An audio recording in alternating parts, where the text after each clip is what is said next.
Hello. This is going to be probably one of the only reaction videos I do ever. I don't like reaction videos. I feel like they're forced. I feel like the person reacting has to give too much energy to try to entertain the person or whatever. But that's not what this is. I think this topic specifically is very important and directly related to some of the stuff I post, right? I've been posting some fitness stuff. This is a fitness thing.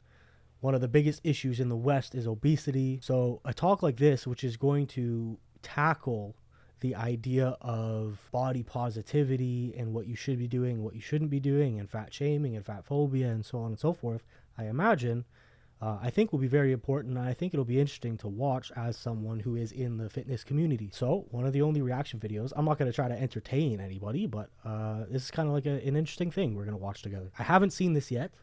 I clicked on it. I watched the intro part, but I haven't actually watched the entire discussion. This is going to be a bit longer. Probably gonna have to get up at some point in here.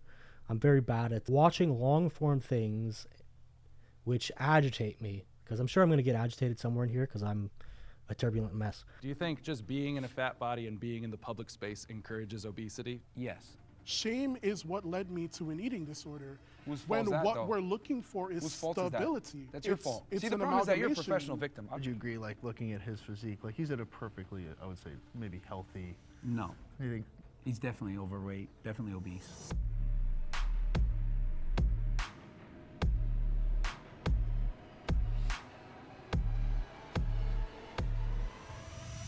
My name's John. I host the Radical Empathy podcast. I used to direct episodes of Middle Ground, but I'll now be moderating today's discussion between jacked men and fat men. Our first prompt is, I have felt disgusted looking at a fat body. Can our agreeers please step forward? Of course. So, I think Compelled to start us off. having Myron in here is going to be a nightmare. He's incredibly confrontational, and I think this is going to be a bit of a mess just because Myron's in it. I saw Greg Doucette's in it too. I think he can be pretty respectful and civil in conversations, whereas Myron can be pretty aggressive, and I don't know if I always agree with him, but being disgusted by looking at a fat body, how I feel is maybe I've been disgusted by the byproduct of being overweight, such as it's more difficult to keep up hygiene, and I can be grossed out by horrendous hygiene or something like that. But as far as a dude being bigger, I can't say I look at him gross. It's that's how I feel. I don't feel grossed out. I feel maybe if someone's really big, I'll feel bad for the person because obviously their life is now more difficult and that's harmful to their health. But to look and be gross is a little weird. Well, it's unacceptable to be fat. Okay. That's a great start. I mean, I know why you say that, but it's one of those things where, do you know why you're saying that? Yes, because I've been fat before and I lost the weight. Well, me too. I've been fat my whole life. I've been way skinnier than I am now, and I've been way heavier than I am now. Was I less valuable at one point in there? Well, I mean, you can make an argument that you're less valuable when you're fatter because you drain resources, but that's a whole other conversation. But yeah, I mean, in general, being fat is unacceptable because you control every single morsel of food that goes into your mouth. Okay.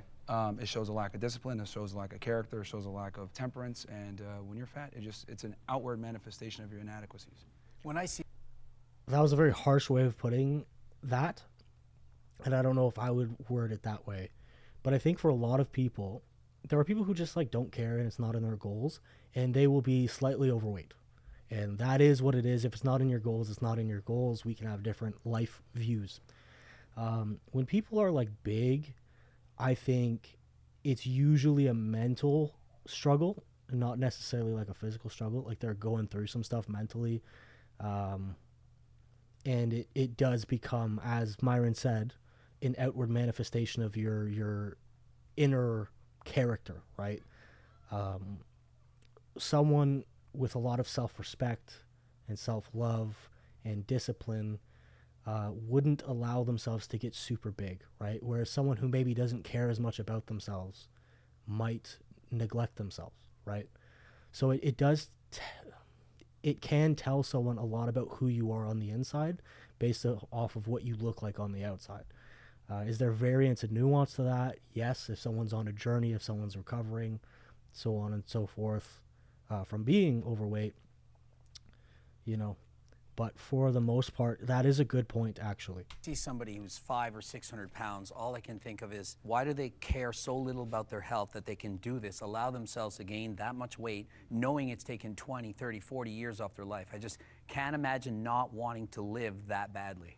I understand that. No, it's I've definitely felt disgusted looking at my own body and looking at other fat bodies in my life. A lot of the disgust I felt looking at people was me feeling disgusted with myself and then projecting that feeling onto other people. And I don't think anyone on either side will disagree that health is important.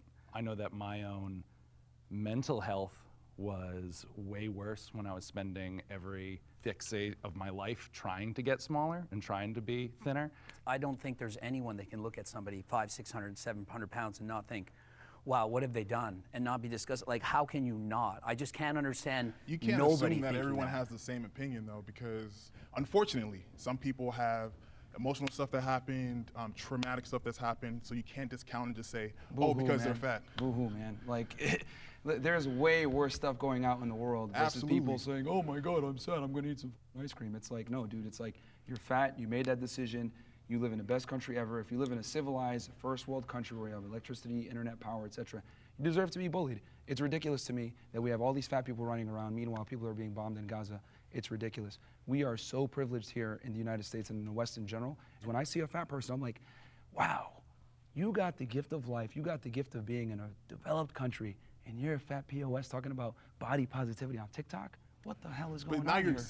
I'm really trying not to cut people off here because they're just not stopping. But I want to backtrack a little.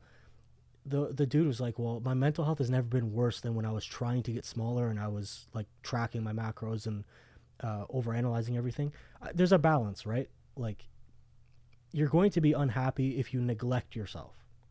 You're also going to be unhappy if you compartmentalize and segment your entire life so that you can't sit with your family and eat without worrying about what's on the plate, or you can't go into a restaurant with your friends.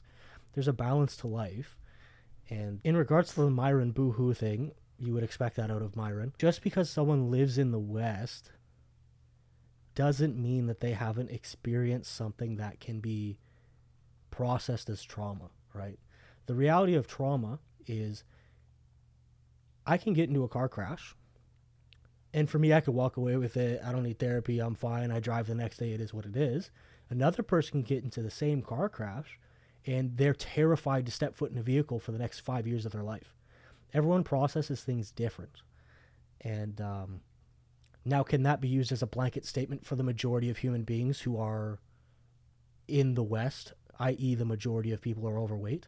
Of course not. But you can't discredit the mental aspect of it because it's huge. It has to be probably the biggest thing.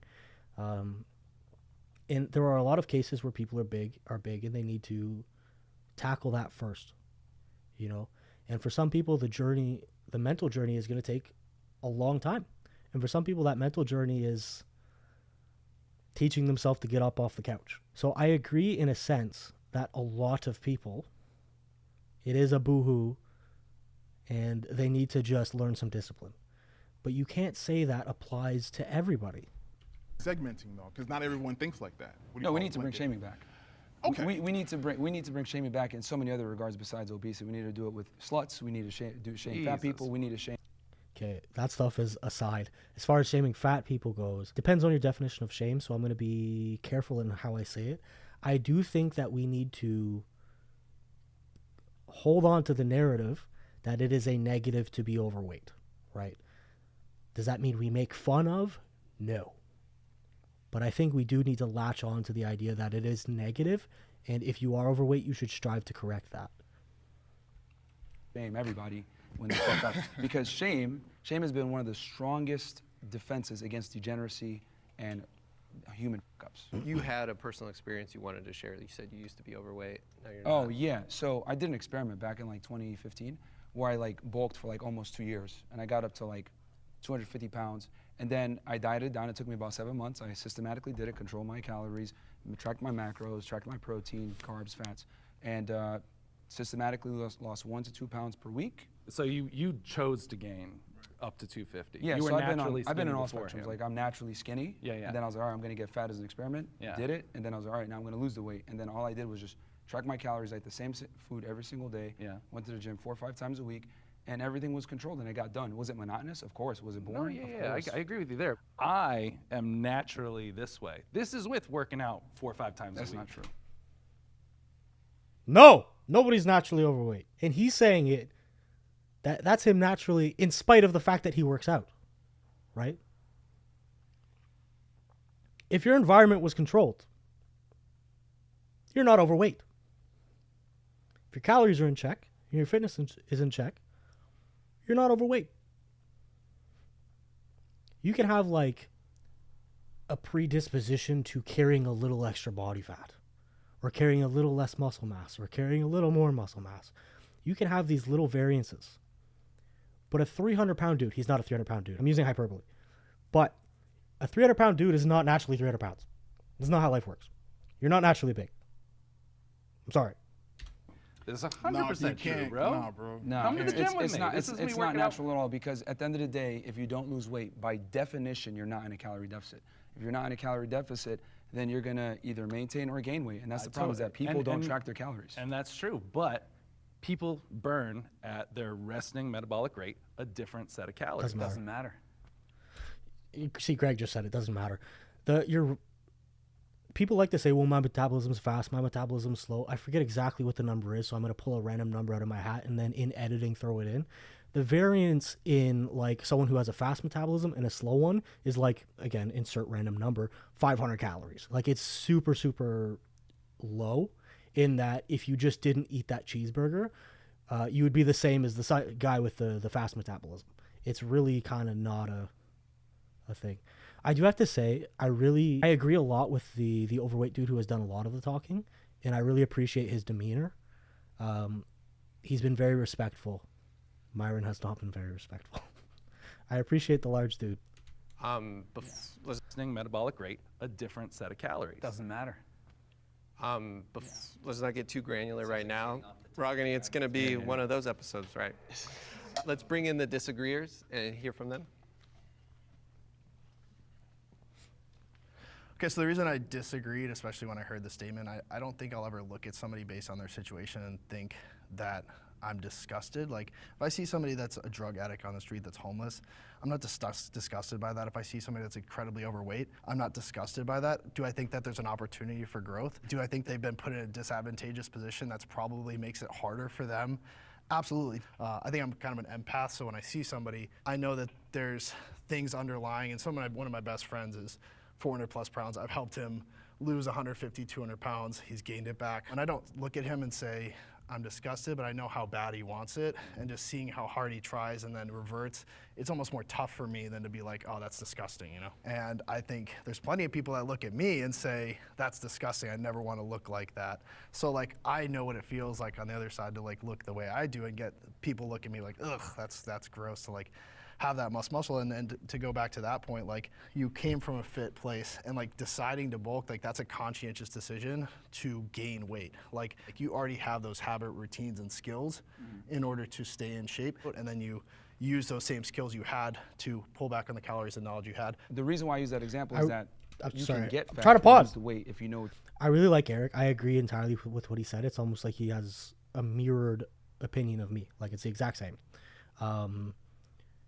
And one of the things he said, and he made a really good point in regards to what Myron said, is you already had those habits and things in place, right? So what I said about like the mental aspect, he didn't have to overcome that to any degree, right? He already had those things.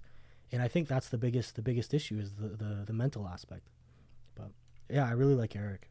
What you're doing and you have the knowledge and everything else like that. It's just about consistency over time. So it's like, I look So, at it Boone, like, let me cut you off because here's one thing that you just said. yeah. You had the tools.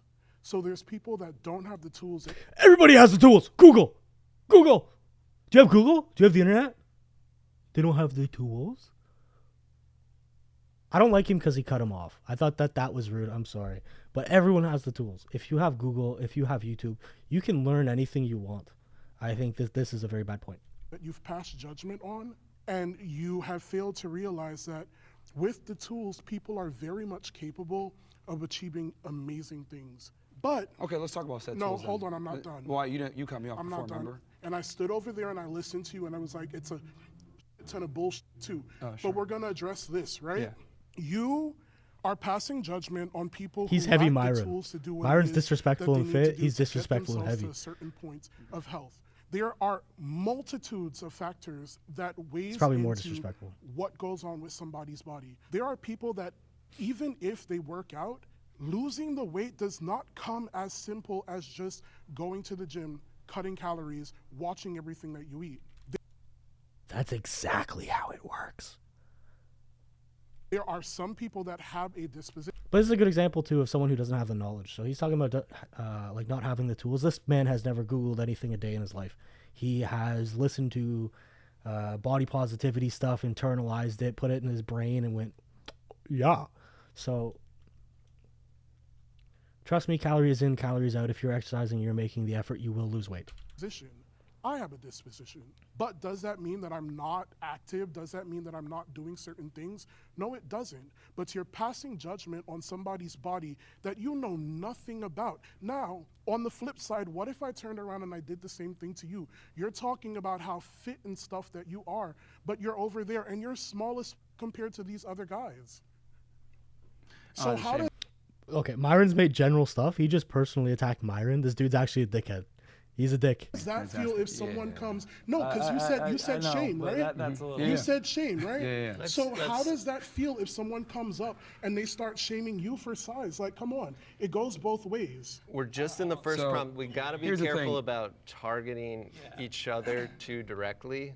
You No, I definitely. mean, I'm not offended. It's fine. He's no, emotional, it goes and that's in fine. every direction. He's obviously very triggered. Oh, but I'm yeah, not so let's talk triggered. about, let's hit the first part, tools. What are the tools? The tools are simply knowledge, which you can get for free on the internet. If you have the ability and the discipline to go out there Google. and get the knowledge, then you're gonna lose weight. It's just that simple. I will It's just say- that people want to always make excuses for why, oh, my feelings, oh, I don't know what, you don't know what people are going through, blah, blah, blah. No, you can watch your calories, you can go to the gym, you have time to do it. People just like to make excuses. I don't think anyone's debating that weight loss is impossible here. I think the question is, why do you hate fat people, that you feel the disgust towards it? Well, like I said before, it's a culmination of a bunch of bad decisions. I'm not going to go ahead and give the same level of respect to someone who's a fat ass, to someone that has worked really hard and diligently on their physique, because your body's outward manifestations There's of more your decisions, factors to a your human consistency. being than their body. I don't know about the give more respect to thing, but he's trying to say there's more things to it, like, and I bet you this is gonna come up a lot. So I'm gonna like kind of reiterate this in short form. I'm sure later, but so he just said there's more aspects to a human being than a body. The prompt is about fat bodies. It's not about other things, specifically weight. So just to point that out. Oh, you could judge a lot just off of someone's physique. You'd be like, okay, well, this guy is lazy, and that's personified through their physique. It's the truth. Abe, I saw you wanted to say I mean, something. just to take it back to the prompt, I think we just kind of went all over the place there. We're still focusing on the word disgust. Just the word disgust. I mean, I would never look at someone and show disgust towards them. I mean, I think I would respect, like you said. I mean, you don't respect everyone, like you said, but I think Respect is earned. I mean, it is earned, but I mean, I think at a humane level, we can learn to appreciate each other's differences. Yeah, I don't know if like disgust would be the right word, right? I know. Greg mentioned some health implications with being overweight or obese. Yeah. I think being concerned might be a better. That's the word I was you know, going a to go better for. word. Like but I can show concern for someone for the way that they are, but I would never look at someone and say like, you're disgusting. But is it any Like, different than if you see somebody who's extremely anorexic, they're 50 pounds, you look at them, you're in shock. Oh my God, like something happens in your body you can't control. You can't stop that. There Like could how be a- can there you could be a not? shock It's not, I factor, don't but hate them. that's different It's just, from- wow, oh my God, it's like, it's disgusting. Like, holy goodness.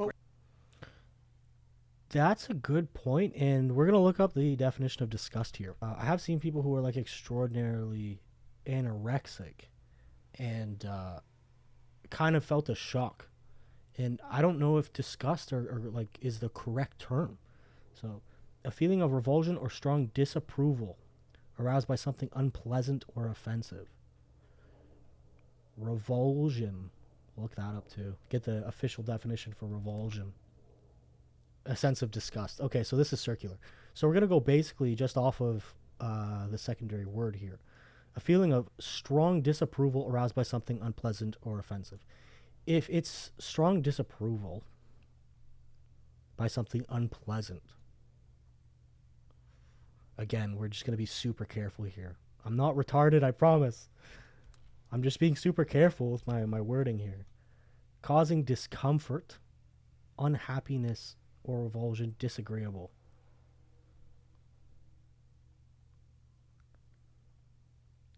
By that definition, right, that you could feel a strong sense of disapproval as a result of seeing something heavily disagreeable. If that is what the definition of disgusted is, I have felt that with certain people with anorexia, if that is the definition. And I can say that I have felt like I heavily disapprove of someone who's very overweight as well. I don't know. To me, disgusted has this connotation of like gross. Like, and to me, that's not the correct attribute for someone who's overweight. But Greg made a good point, man, where it's like you can't control how you feel, and sometimes you see things and it's just that shock value. And based off of what we just looked at with those definitions, I understand the terminology.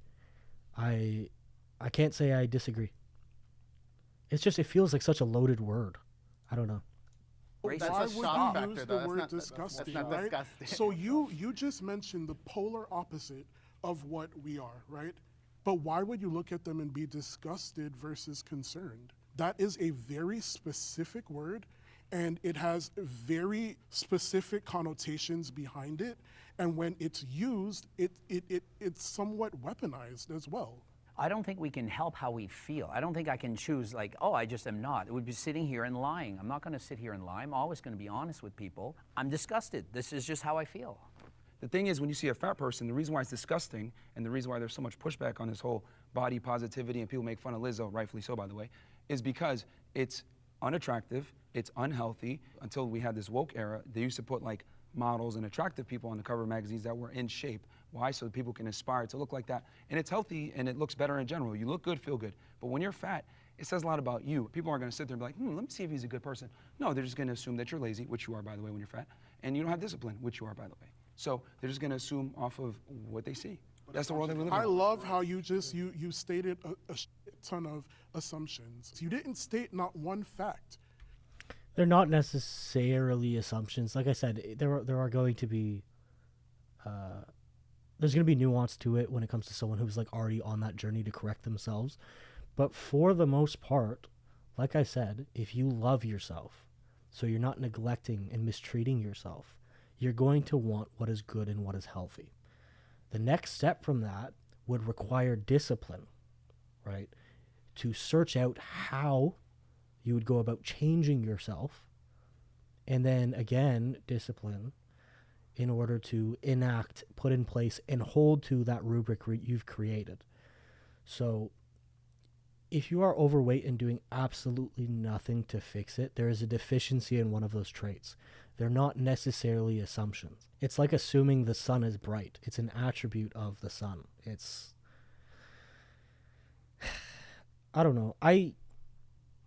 The other large dude that was talking before, and I can't remember his name, I agree so heavily with a lot of the things he was saying. This dude I just disagree with so much. I almost wish that like he was out of it. But I don't know. God bless him. You just stated assumptions. I want to move on to the next prompt, but we're definitely... Can I say one thing? Just one question. Yeah. Like, let's say you knew he used to be 600 pounds, and how much you weigh now? I'm 384. And now he's 384. Do you see him as less disgusting knowing he's lost 220 pounds? No, that's fantastic. I but think yes, there's still less. work to be done. But here's the thing, like I said before, unfortunately, human beings judge a book by its cover. It's just the world that we live in. Fat people, people that identify as 97 genders, whatever, they expect us to change our worldview for them, and that's just not how the world works. Like it's been that way, it's always going to be that way. That's All right, I think what I don't get. It's just the we world gotta that we're in. reset. Like people are gonna, Yeah, it's different. Yeah, my bad. Now let's reset. Jacked men are more attractive than fat men. My answer, blanket statement. No. Women don't value fitness, enough to overlook other disparities in your life. If you have one dude who has status, he's accomplished at work, he's financially stable, he's got like good money, he's very kind and compassionate, he has good character, but is overweight. And you have one guy who is the opposite, right? He's jacked, but he's awful and has no money. They're not going to pick the jacked dude. But if you take the same man, the exact same man, from two alternate universes, and one is the jacked version of that man, and one is the fat version of that man, women will pick the jacked man over the fat one. And there's a lot of reasons for that. It improves, it's not even necessarily just like, oh, he has a belly. It improves your facial structure as well. Your bone structure, as you get leaner in your face, appears from the mist, and you will actually look more handsome. He's not going to snore super heavily in the middle of the night, and you're not going to have to listen to the brrr of the CPAP machine, right? He's going to be able to play with the children that you have with him without dying. He's not going to keel over 20 years early. You know what I mean? Like, there are so many negative traits to being overweight, and there are so many positive traits to being fit, that the same man fit and the same man fat, they're going to pick the fit man. It's just how it works. Will the agreeers please step forward? How come there's 4 guys over there? All right, so we're living in a bizarro world where people don't see the truth. Like, how is it possible that they're thinking, no, being obese and unhealthy is more attractive than being fit and healthy? How is this possible? I agree with Greg. I'm sorry for cutting him off. I'm going to keep cutting people off. No one should be actually standing up. No one should be standing up. Because I conceded in the general statement. This is not a general statement. It's honed in exactly on what is more attractive, fit or fat, right? So that example I gave of the same dude fit, the same dude fat, the attractive one being more attractive than the fat one, or the fit one being more attractive than the fat one, that is what this question is asking. No one should be standing. Possible. Actually, you know what? This is precisely why a majority of women find a majority of men as unattractive. Because a lot of guys think this way, oh, I just be a nice guy and girls are going to like me. No, they're not. She's not going to suck your dick with the same veracity when you're a fat as when you're in shape.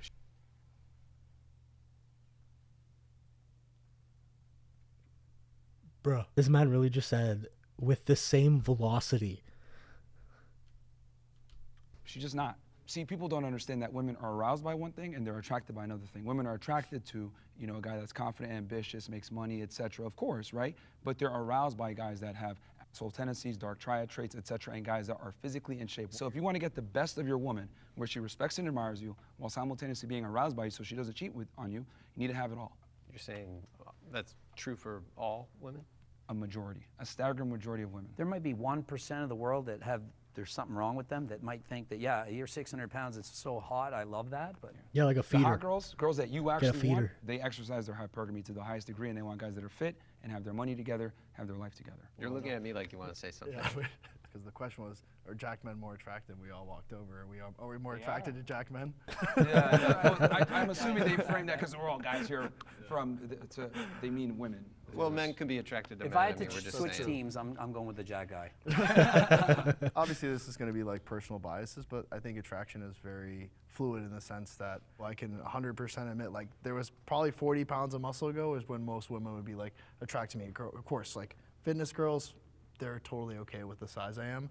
But like probably most girls, I'm like too much for. So I guess like where do we draw that line of like, I think, for example, like you would be much more attractive to most women than me. Would you? This is something that's really commonly overlooked by men in the fitness industry. Being fit, like the trait that women will find attractive, is a lot lower than you think it is. And once you pass that, you're like not actually adding value, and then you get to a degree where you start decreasing in your value. Like when you're Ronnie Coleman sized, a lot of average women are not going to be very interested in the Ronnie Coleman sized dude. Once you pass like the capped delts, having a defined back, and like some ab definition, once you pass that, which is a low bar, you're just doing it for yourself, which is sick. I work out, I do it for myself. But yeah, a lot of guys really stress like the Chris Hemsworth physique. Like people aren't salivating over Brad Pitt in Fight Club, you know? So. You agree with that? I mean, that doesn't mean that like if you walked up to a girl and let's say you're not her, like you're a little bit more muscular than she would like. If you have the charm and charisma, she gonna still go with you, man. It don't matter. I have an interesting point, and no shade on you, but I think if you had Zach, right, you're on the end. Yep. If you put Zach and Greg and you put them next to each other and you did a poll, I think that most women would probably pick him if you had to like, because he's got the height and all that. What would you guys say to that? No. Well, we can put it to the test. But that's not really fair. I'm 48 years old. He's a lot younger than me. He's about a foot taller than me, but he can't. Greg looks good for 48. A lot of women give a fuck about height, bro. I'm not gonna lie. There are women that don't care. And with those women that don't care, Greg wins. But a lot of women care. And I think he's right that they'll pick a tall dude over a short dude, regardless of the fitness status. I agree. I compare. I'm an old man. I'm 48 years old. Obviously, height is a big component. So that you know, so it's not apple. You're comparing apples. But we've been talking for the past 3 minutes about things that are not fit versus fat. This is exclusively the traits fit versus fat. Again, same man, one's fit, one's fat. Fit is better. It's oranges. But if you take the same guy, same height, etc., but one guy is fat, one guy's in good shape, she's always gonna go with the guy that's in better shape. Yep. Because I've been so surprised to see on Instagram, there'll be like guys doing like an outfit try on, like not in shape in the slightest bit, and all the comments are women like, I wish like men knew this is how we wish they looked, and like, oh, this is like the Liars dream. for social Liars, media. man. Liars for To look good, one thing for about clout. you can never believe what women say, man. You Correct. you believe how they behave, not what they say. That's a different episode. That's all Yeah. I disagreed mostly just with the blanket statement because attraction is so subjective. I am a big and tall model by trade. That's what I do. He's a handsome I model lad. I clothing see that. brands. I've modeled with major fashion houses. I've been on the covers of magazines. You mentioned before dad bod comments and whatnot on social media. I was flabbergasted when I started how many people were commenting and DMing me and talking about how attractive I was. That it just kind of, I don't know, showed me that attraction is a lot more subjective than I thought, and people have a much wider range of what they find attractive than specifically a body type. Is being jacked the most This question is only about the body type. important trait for being attractive? I'd argue for guys, it'd probably be otherwise, right? I think height would be a bigger money, component. height, fame, like what can you bring to the table? The number one thing is status. By far, status. People also go after what they think they can get.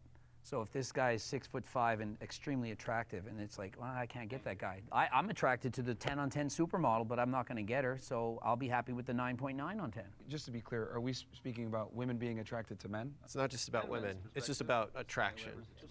What is the general? most attractive in your opinion? I'm going to backtrack a little. I think that, and I could be completely ignorant here, I think what Greg said about people looking at someone who's above their like league and saying, oh, well, I'm not going to get them, so I'm not going to try. I think that's more of a man thing than a woman thing. And I could be very ignorant and wrong here.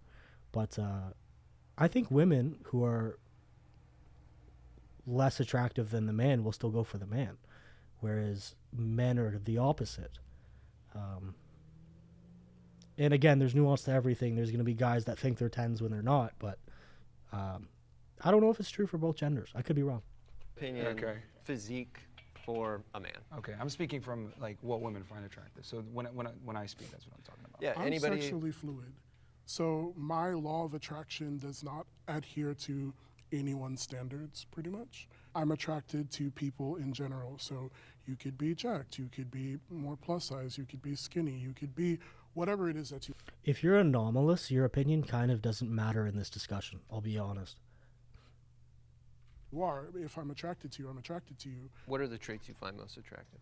I think the way that you carry yourself is a really big thing for me. I can't date someone who lacks confidence because I feel like that seeps into other aspects of your life. Do you mind if I jump in on the confidence thing? Yeah. Okay, cool.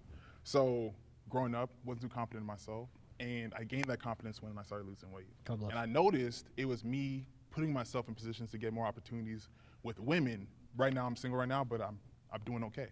But the confidence came from me losing weight. So I do agree that it's a subjective kind of standpoint, but socially, I understand that physically fit men, that's just like what everyone's liking. It's like I don't that's think what it's as trends towards. subjective as guys are trying to say. Attraction isn't a choice, and there are hardwired traits that women look for in men. And what I've come to realize is that what women put out there as what they find attractive are politically correct things. Oh, he has a dad bod. He's nice. He's a good guy. The reality is that women don't respond well and favorably to these men. There's a reason why nice guys finish last is a thing. It's because when you're too nice and you kind of bend to her will, etc., girls aren't aroused by. I disagree. I think it's very subjective. I personally have a friend that we make jokes to each other because every girl that he finds attractive, I'm not attracted to, and almost every girl that I'm attracted to, he's not attracted to, like at all. It's not even like a whatever thing. And like even the girls he dates, like his girlfriend now, they're a tremendous couple, and I wish them the best. But I'm not attracted to his girlfriend. I would like, I don't know. I'd never steal her. Not that I would anyway. But because even the base trait of like the hourglass figure, it shows ease of childbirth and childbearing and fertility. But there's a lot of dudes that like rectangles, man, and it is what it is. I think there might be things that statistically people are more attracted to, but I don't think it's like objective. I do think it's very subjective. Girls don't want to say what they're really aroused by. Guys that are able to stand up to them, guys that are able to tell them, well, that was a stupid comment, or hold them accountable for their stupidity when they do dumb things. This is what women find attractive because these are leadership traits. Have any of those things happened to you, though? Well, I mean, I've talked to almost 3,000 women, and what I've come to realize from talking to all of them is that most of the time, you know, when they're in a comment section of TikTok, like, you're so handsome, blah, blah, blah, will they actually go on a date and have sex with that guy? Probably not. But they say that because it's politically correct, and women tend to not want to be adversarial. They're going to say what sounds good, but what they're actually aroused by are two different things. But they're married to those guys. Yeah, that was kind of what I was Most getting to. often they're married I'm to- married And to. marriage is a failed institution in the West, and this is why most men get divorced by women. This is why they get destroyed in the divorce courts. This is why women overwhelmingly initiate the divorce rates in America. 80% are initiated by women, because we sit here and we I don't know what to lie think about that. and we believe what women say they're actually attracted to. No, they're not Let's attracted let's to a go lot of back things to they talk about. attraction for a second though, because I'm married. Sure. I have a child. Cool. I have a beautiful wife. I was this size bless. the entire process through it. Would you say that you're an average guy? I would say that You're I'm how bigger tall? than average. 6'5", Yeah, you're not an average guy. And, Yeah, and so he's a above model average. You're not an average for guy. being a slightly good point. I overweight. wasn't a model when I started But dating you are a my very wife. good-looking, I was a tall, big bartender guy fucking who's doing on whatever. magazine covers. So But I out know, of the I think- million guys overweight, you're at But the you're not top an average guy. But 1%. I But think what you're I'm missing saying- is he just said that he wasn't any of those things. He's not. This is silly. He's super tall, right? He's like, well, he wasn't a model when they first met. He's a model because he has the traits that make him eligible to be a model. He's a handsome looking lad. Look at the guy.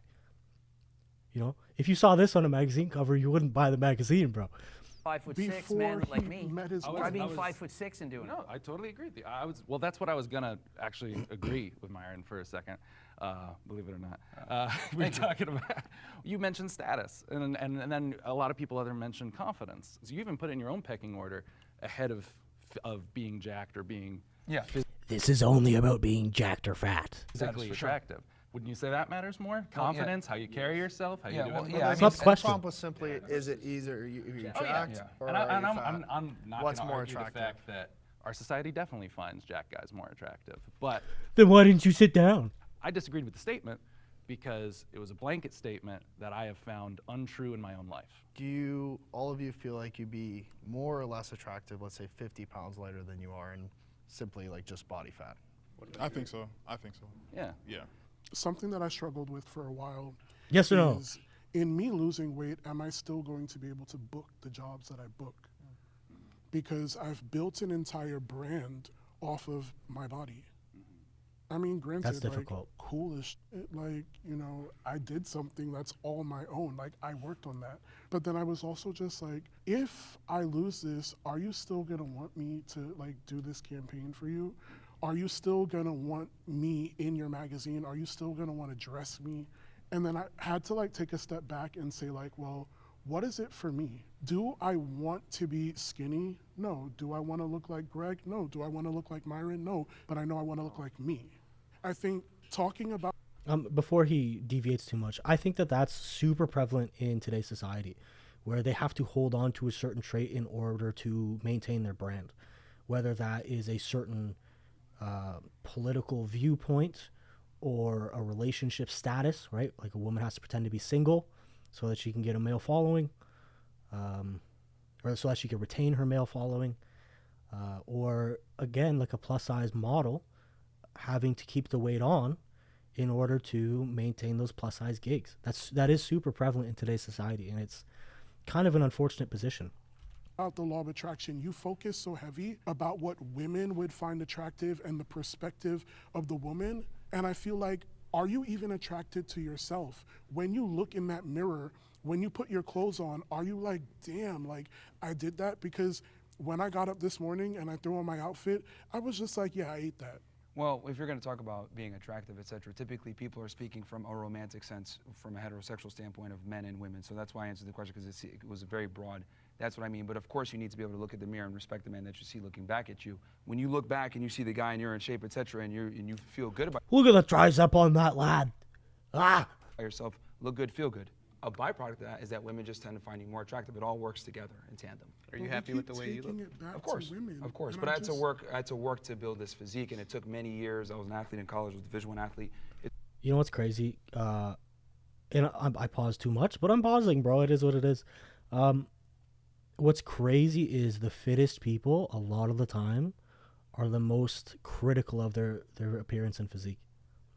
Right? You saw like Chris Bumstead open up about struggling with body dysmorphia, who is probably one of the most incredible looking people to have walked the earth. It's like you step into the gym and with the intent on improvement, and you just never reach it. Your goal always changes. And I think it might have been Sam Sulik that said this, but like even a pump will cause body dysmorphia, because you see like 2 months forward, right? You get the pump and you're more jacked than you normally are.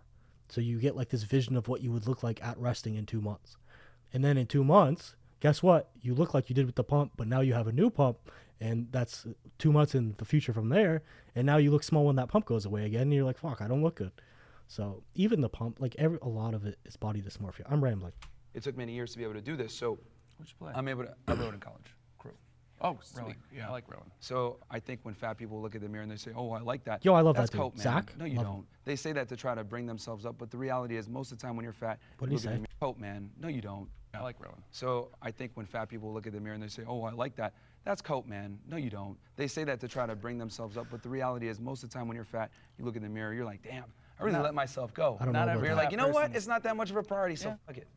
Abe didn't get to answer the question going around. Yeah, I was in the same boat as you, just because I feel like I don't agree with the blanket statement. Personally, for myself as a gay man, I find myself attractive. I would say like I go for guys like you as well, and I feel like I get a lot of hits on those types of guys, and I'm pretty content with how I navigate my attraction, and I think it goes a lot to the status and their confidence. So, like we said, so. All right, let's go to the next. I don't know. I almost don't even want to talk about it because a lot of people are sensitive. I'm a straight man. I don't know a lot about like how homosexuality influences your attraction, but I know there's a lot of different communities within like the male homosexual community, where there's like bears, for instance, and that's like a thing, and they are not usually lean men. It's possible that the concept of, again, fit man, fat man, but the same dude, doesn't apply in all realms of attraction, but only in heterosexual attraction. I don't know. Prompt. The body positivity movement is problematic. Will the agreeers step forward? I wonder how many big guys will step up. Nice. Well, I think where it becomes a I'm going to interject. I do think it's problematic. Body positivity has its place and it's not suited for obesity. If there is someone who is a burn victim, body positivity has its place there, right? If there is someone with a deformity, body positivity has its place, and in cases like that. But in something where it is, for the most part, your decision and overwhelmingly negative, the encouragement of that, or even encouragement to accept that, is definitely problematic. We shouldn't say it's okay to shave years off your life. We shouldn't say it's okay to welcome health conditions. We should want the best for the people around us, and the best simply is not being overweight. Problem is, obviously you should be comfortable in your body, and if you genuinely love how you look, great, but you can't ignore your health. Being someone who is overweight, I've been fortunate enough not to have any extreme complications other than like, knee pain and stuff like that. But I know people that, that are my size or bigger, and they have cholesterol problems, heart problems, diabetes. I have none of that. So the body positivity movement becomes a problem when you hide behind the shield of, oh, I should love my body, da da da da. Great, but you have to be healthy too. You can't ignore your vitals. You gotta like check yourself on the inside. I'm on Team Rich. I think the big thing is you have to separate the health implication with you just being confident, right? Like I'm all for people to feel confident in their own skin. I think body positivity movement has been beneficial for plus size people in that regard, right? Because let's say there's a plus size person who's too embarrassed to go to the gym because they feel like they're gonna be judged, whatever it is. But it's because of body positivity. They're like, oh, hey, like I see other plus size people in the gym. Maybe I'm gonna give it a try. It's a good point. They start going. They're like, oh man, I like this, right? And they keep it going. You can argue that without body positivity, maybe that day would have never happened for that person, right? But I think the problematic part really comes down to people extrapolating body positivity, shaming a celebrity like, let's say Adele, for losing weight, right? That's where I would kind of draw the line there. Well, promoting Lizzo. Making fun of Adele for losing weight, but promoting Lizzo for being a fat ass. Unacceptable. Do we feel, are a lot of people doing Bro's that? I vulgar. think the thing around Lizzo is it's not just the weight, it's the lifestyle. You like see her drinking all the time and partying and not sleeping. There's like so little to do with health. It's not just she's promoting like loving yourself, which I think is great. She's promoting a lifestyle that is unhealthy, like being very overweight, drinking, not sleeping. All of these things are not conducive to your health. So I think you conflate that, and sure, being body positive is important, like loving yourself, loving the way you look. But if that's gonna influence other people to make bad decisions about their body and their health, that's problematic. Body positivity is disempowering people. It's making them think that they're healthy at any size, which they're not. And so as soon as you start telling people, hey, just love your body, like Lizzo will literally rub her belly and said, you're giving me all this power as she's eating a burger and she's promoting being obese. By doing this, you're just ruining it for people who actually should think, wait a minute, I can lose weight, I can go to the gym, I can eat less, I can do this. Personally, my problem with body positivity isn't necessarily what it stands for, and I feel like there's a misconception because there are those people that they use it to justify fatness and just I don't even want to say fatness. I want to make it very clear unhealthiness, because there's someone like me who I wouldn't say I'm necessarily part of the body positive community anymore. Personally, I would say I champion body diversity because it's all encompassing. It's inclusive of what everybody, is doing within their journey. When I expressed the desire to lose weight, another plus size individual that I used to be friends with was just like, well, I don't feel like I can share your content because I'm not sure how my followers are gonna perceive this. I think it might be triggering for them. Dang. And stuff like that.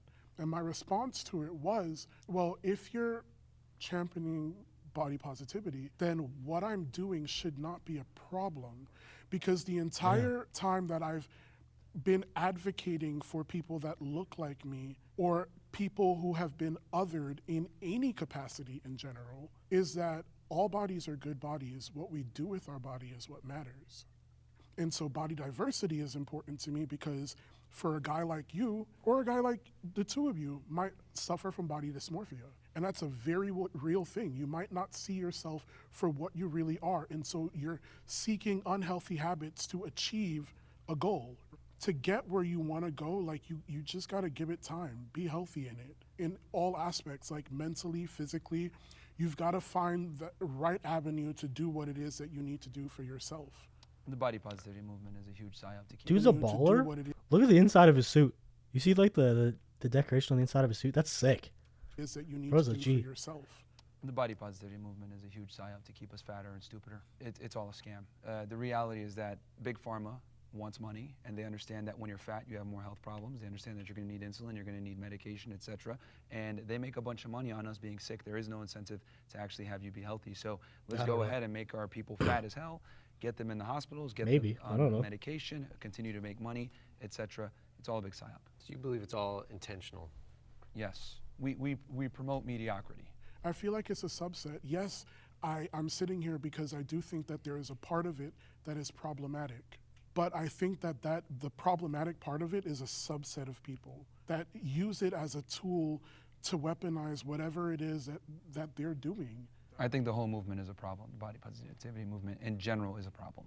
All of it. So you shouldn't feel positive even about your own, like for you, for instance, Well, right? I You're not think positive if about you your haven't body? earned, here's the thing: being happy and content. I don't with think yourself, Myron It's understands not given, it's earned. what it you have is. to go out there, work, and then you're going to feel that satisfaction. Like I earned that. That So feels good. at what point do you earn it though? When you can look back in the mirror and actually, genuinely, not coping, respect the man that you see before you. And the reality is, people are going to realize that you're going to need to achieve a certain. Disagree. The reason I disagree is, like, respect is one thing, and it's like, it's logical ones and zeros on paper type thing, where like you can process the decisions you've made and so on, and you can respect who you are. But like me, for example, I am probably objectively more fit physically than most men, right? Than the average man. But when I look in the mirror, I'm not like enamored by what I see, you know? So in Myron's definition, body positivity for me is still harmful. I haven't accomplished it yet, despite maybe even being a little more jacked than Myron. I think he's just operating from a standpoint where it's solely for fat people and not for others as well. And I personally just disagree with the end that he's defined, like the finish line. But I understand what he's saying. Certain physique, because you have all these fat people. I love my body. No, you don't. It's a lie, dude. You're just coping. You're lying to yourself. And now all these people on Instagram and TikTok with the body positivity movement are lying to themselves. They're not happy where they want to be. They just accept that because they're too lazy to make a change. No, but I genuinely do love my body. Right now, as you are? Yeah. Then why are you going to the And gym? I'll explain to you. Then why are you going to the gym? I will explain it to you. I love everything that my body is capable of doing. I love the fact that at my size, I can do a lot of things that other people smaller than me still cannot do. But you want to lose weight, though. And yeah, right. Which is good. I want to lose weight because I love my body, but I have one body. Why would I not love it? Yeah.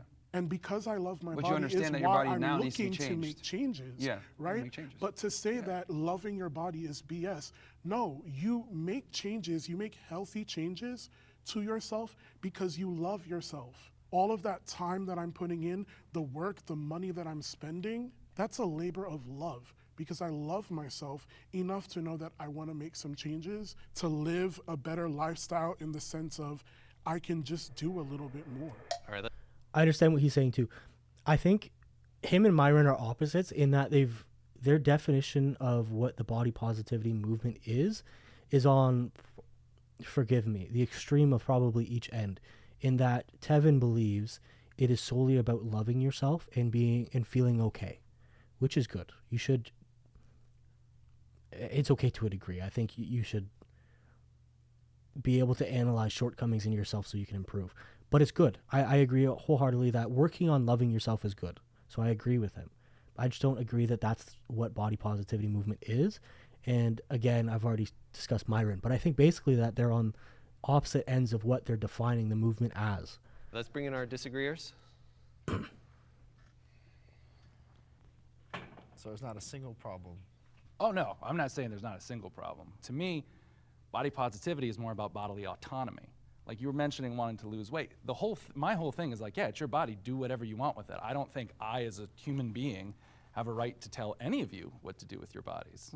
Body positivity kind of comes in and goes, okay, you as a human being, I respect it, but there's an inherent argument to be value. made. Just in the fact that you are a conscious soul on this planet, you have an inherent value.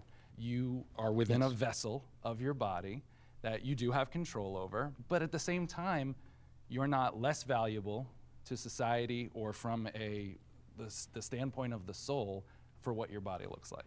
When I'm Soul, no, you're still just as valuable. God bless. To society, you are kind of less. There's an argument. If you look generally, how the majority of people in the West are overweight, that majority being overweight is definitely a burden on the healthcare system. Definitely not as beneficial for society for you to be overweight. So if it affects like the world I live in, and I'm not overweight, but someone else being overweight affects me in that regard, in that it affects society. It also affects me if I have to be around that person. In that, if I love you and I have to watch you undergo health complications and it's spiraling and so on, it's harmful to me for you to be overweight. Me looking at you and you being bigger doesn't decrease your value. But what stems from you being bigger does. Seeing like the My 600 Pound Life where they struggle to, the girls in the wheelchair and like the husband struggling to push her up the ramp, right? If I had her on a job site in construction and then Greg or Eric on a job site in construction, which one as a boss is more valuable? Your inherent value, yes, your soul, God bless, does not diminish. But your value to society does. Speaking about body positivity, I'm talking about the over acceptance and encouragement of being obese. So I personally, again, I'm not super online, have not seen anybody pro-obesity ever. Lizzo. Oh, there's a bunch, dude. She loves I herself. don't There's a think Avocado, difference. that it's avocado. No, there's a They big are difference. actively promoting obesity. She's not telling anyone to get fat. She's showing you exactly how to do it and saying, look at my body as I love and saying rub it, and she's it's giving me happy. life, and she's like joking around. And And that's also, the I want to whole thing. clarify. And see, here's the thing. There's a bunch of fat influencers that push this body positivity situation, and a bunch of them are dead now. No one talks about that. That didn't hit mainstream news. So I'm in that space. Yeah. Which influencers are you talking about? Because I'm unaware. I don't recall their names, but there's a couple of them that passed away. They're YouTubers. They used to do these mukbangs where they'd eat a bunch of food on Hey, camera. Mukbang that's is a totally total- okay, different. okay, but that's a They're not a mukbang is a part of our different thing. community. That's Yeah. a completely different thing. We're not saying we're gonna go to a restaurant and pig out just because it's entertaining or anything like that. There are people that they're called gainers, that their whole lifestyle, their fetish and things like that revolves around gaining weight. Yeah, and I understand that you're We saying that that's don't- not a component to the it's body not- positivity movement, but it's you not got to a part understand of for the it. general masses, they're watching that, they're going to attribute it to that. They're not in the niche, they're not a creator, so they're not looking at it like, no, this person's just a gluttonous person. No, they look at everyone who's obese. I think Tevin has shifted the goalpost, right? Because now the body positivity movement was anything, period, that had to do with being accepting of yourself, right? And now he's saying they're not a part of it, despite those people a lot of the time being body positive. So he has shifted the goalpost slightly in regard to what the definition of the body positivity movement is.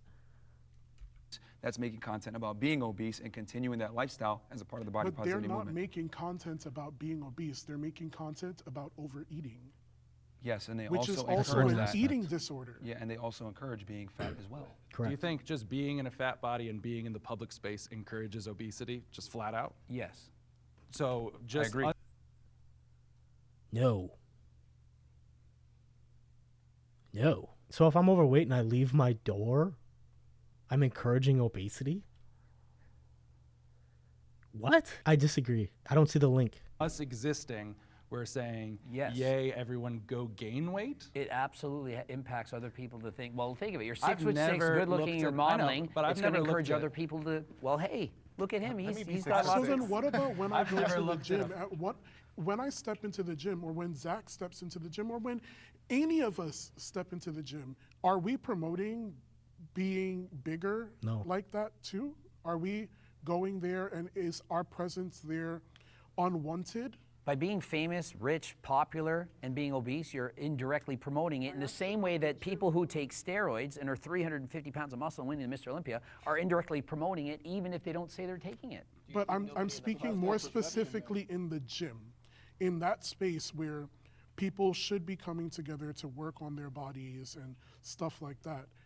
If you saw us in the gym, I would be happy and proud and excited, and my whole channel is about helping people who are overweight to lose weight and have realistic expectations. I would never say you have to look like this, you need abs. It's just, let's go halfway there. That's my entire channel, of which I have over 2 million followers. It's all about realistic goals of helping people who are overweight to lose weight. That is what my channel is all about. but we're in public, And you made the statement that if we step out in public, that it would encourage people to live an unhealthy lifestyle. The more friends and you be have who are obese. overweight, the more likely you're going to be overweight. It just happens to happen. I'm just telling you the truth. I'm not going to pretend it doesn't.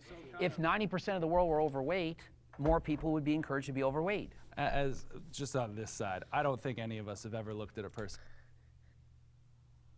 Oh my gosh, there's so much nuance to all of these things, right? Because it's like, I was receiving it as in encouragement would be you impacting my personal decisions, like completely on my own as an individual. So like, because I saw a large dude at the store, I now order cheeseburgers. And I was like, well, that's preposterous.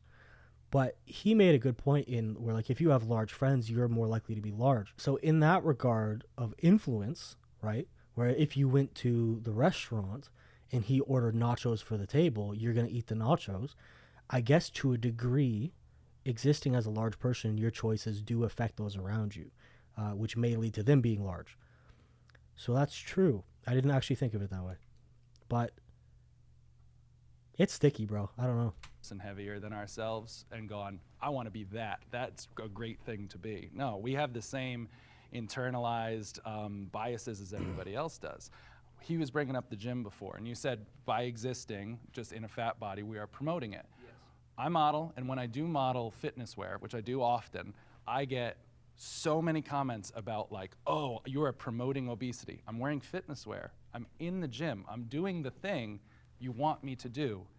And I'm still promoting obesity? If you're exercising and you're trying to lose weight, then you're promoting people who are overweight to try to lose weight. That's great. But if you're Lizzo and rubbing your belly... I'm promoting... I mean, I don't know shit about Lizzo. Specifically so about obsessed with Lizzo. influencers that promote gluttonous, lethargic lifestyles, which a bunch of them do. That's what we're talking about. If you're in the gym and you're fat and you're getting after and you're documenting that, that's fantastic. But the prompt was body positivity, and you're talking about influencers who promote gluttonous lifestyles. Yes. And that, again, is not body positivity. So that's why The general masses don't have that distinction, though. I do think I would love for Tevin to say what body positivity is so that he could be held accountable on his definition. And it could be that I'm just like really slow in misunderstanding him, but it feels like it varies so much from his initial statement on body positivity. we have a good read, though, on how each individual sees the body positivity movement. I have abused my body. Everyone has. If you disagree with this, you are lying. Everybody's abused their body. Will the agreeers step forward? How do I get rid of this highlight here? There we go. I'll start by saying I've abused my body many times. Being a bodybuilder, a professional bodybuilder, I've abused steroids, did that for over 10 years. I don't think you can get to the level that you have to get to be at to be a professional bodybuilder while being natural. And so absolutely, and I would say that somebody trying to abuse steroids to get that muscle, to get that look is just as unhealthy as somebody who's obese. So I don't try to be a hypocrite. I say I've done these poor choices. I'm 48 now, I don't do steroids anymore. And so I recognize that what I did in the past was bad, probably took years off my life. And so I would say to people who are overweight, why don't you do the same thing? And if you're not, then do you really care about your health? Because if you do, you would stop doing the things that are leading to being morbidly obese. But then to your own argument, you spent 10 years doing something you knew was inherently unhealthy. Correct. But then you're going to turn around and tell people that they should just wake up. But Yes, why it took exactly. You 10 Like years people to should wake have up. told me, Greg, why do you keep doing this to yourself? You do not recognize what's going to happen, and if we call it shaming. Why are you abusing steroids, Greg? Think of it. Think of the years you're taking off your life. Maybe I would have waited. But Well, the no, power that's was shaming, in though. your I own would say it was awakening, compassionate. right? The power right there was in your own awakening to realize within yourself that you were doing something negative, and then you made the change for it, right? And that change is now consistent. That change is now something that you can give a testimony about and help other people change their ways or persuade people to just not do it at all, right? Building on what you said, what was the moment, where the perspective shifted? Well, I got old enough and realized I can't get any better at this. I can keep taking more and more drugs and try to sustain this, but I said it's not worth it anymore. So I had to completely change my mind around what I was doing, which was being judged on my appearance. And remember, I make money on how I look, and so that's going to have a huge impact on me. And I had to say, I need to get my dopamine, my self-worth from something else. So I quit doing all the bodybuilding competitions, and I said, I'm going to start riding bikes. I'm going to learn Spanish. I'm going to do something else where I can feel good about myself. And it's hard. Like, look at this guy, 300 pounds of muscle. 20 years from now, is he going to want to still be this size? He might look back and say, I maybe regret certain things. And I think if somebody's overweight, they're going to think the same things. Like if you're 400, 500, 600 pounds, you're going to think, is it worth doing this? Is it worth eating all the time? It's tough. I think this is the first like actual middle ground I think we're finding, which is really great because it's true. I mean, I've been harmful to myself on both sides of the spectrum. There were times I was taking, 20 to 30 diet pills and laxatives a day, eating less than 400 calories a day, working out nonstop. And then there's the other times where I was eating way too much, smoking way too much, drinking way too much, and abusing my body in the other way. I think we all come to the realization of what we're doing is harmful in different ways at different times. Like it took you 10 years to come to realize that was harmful.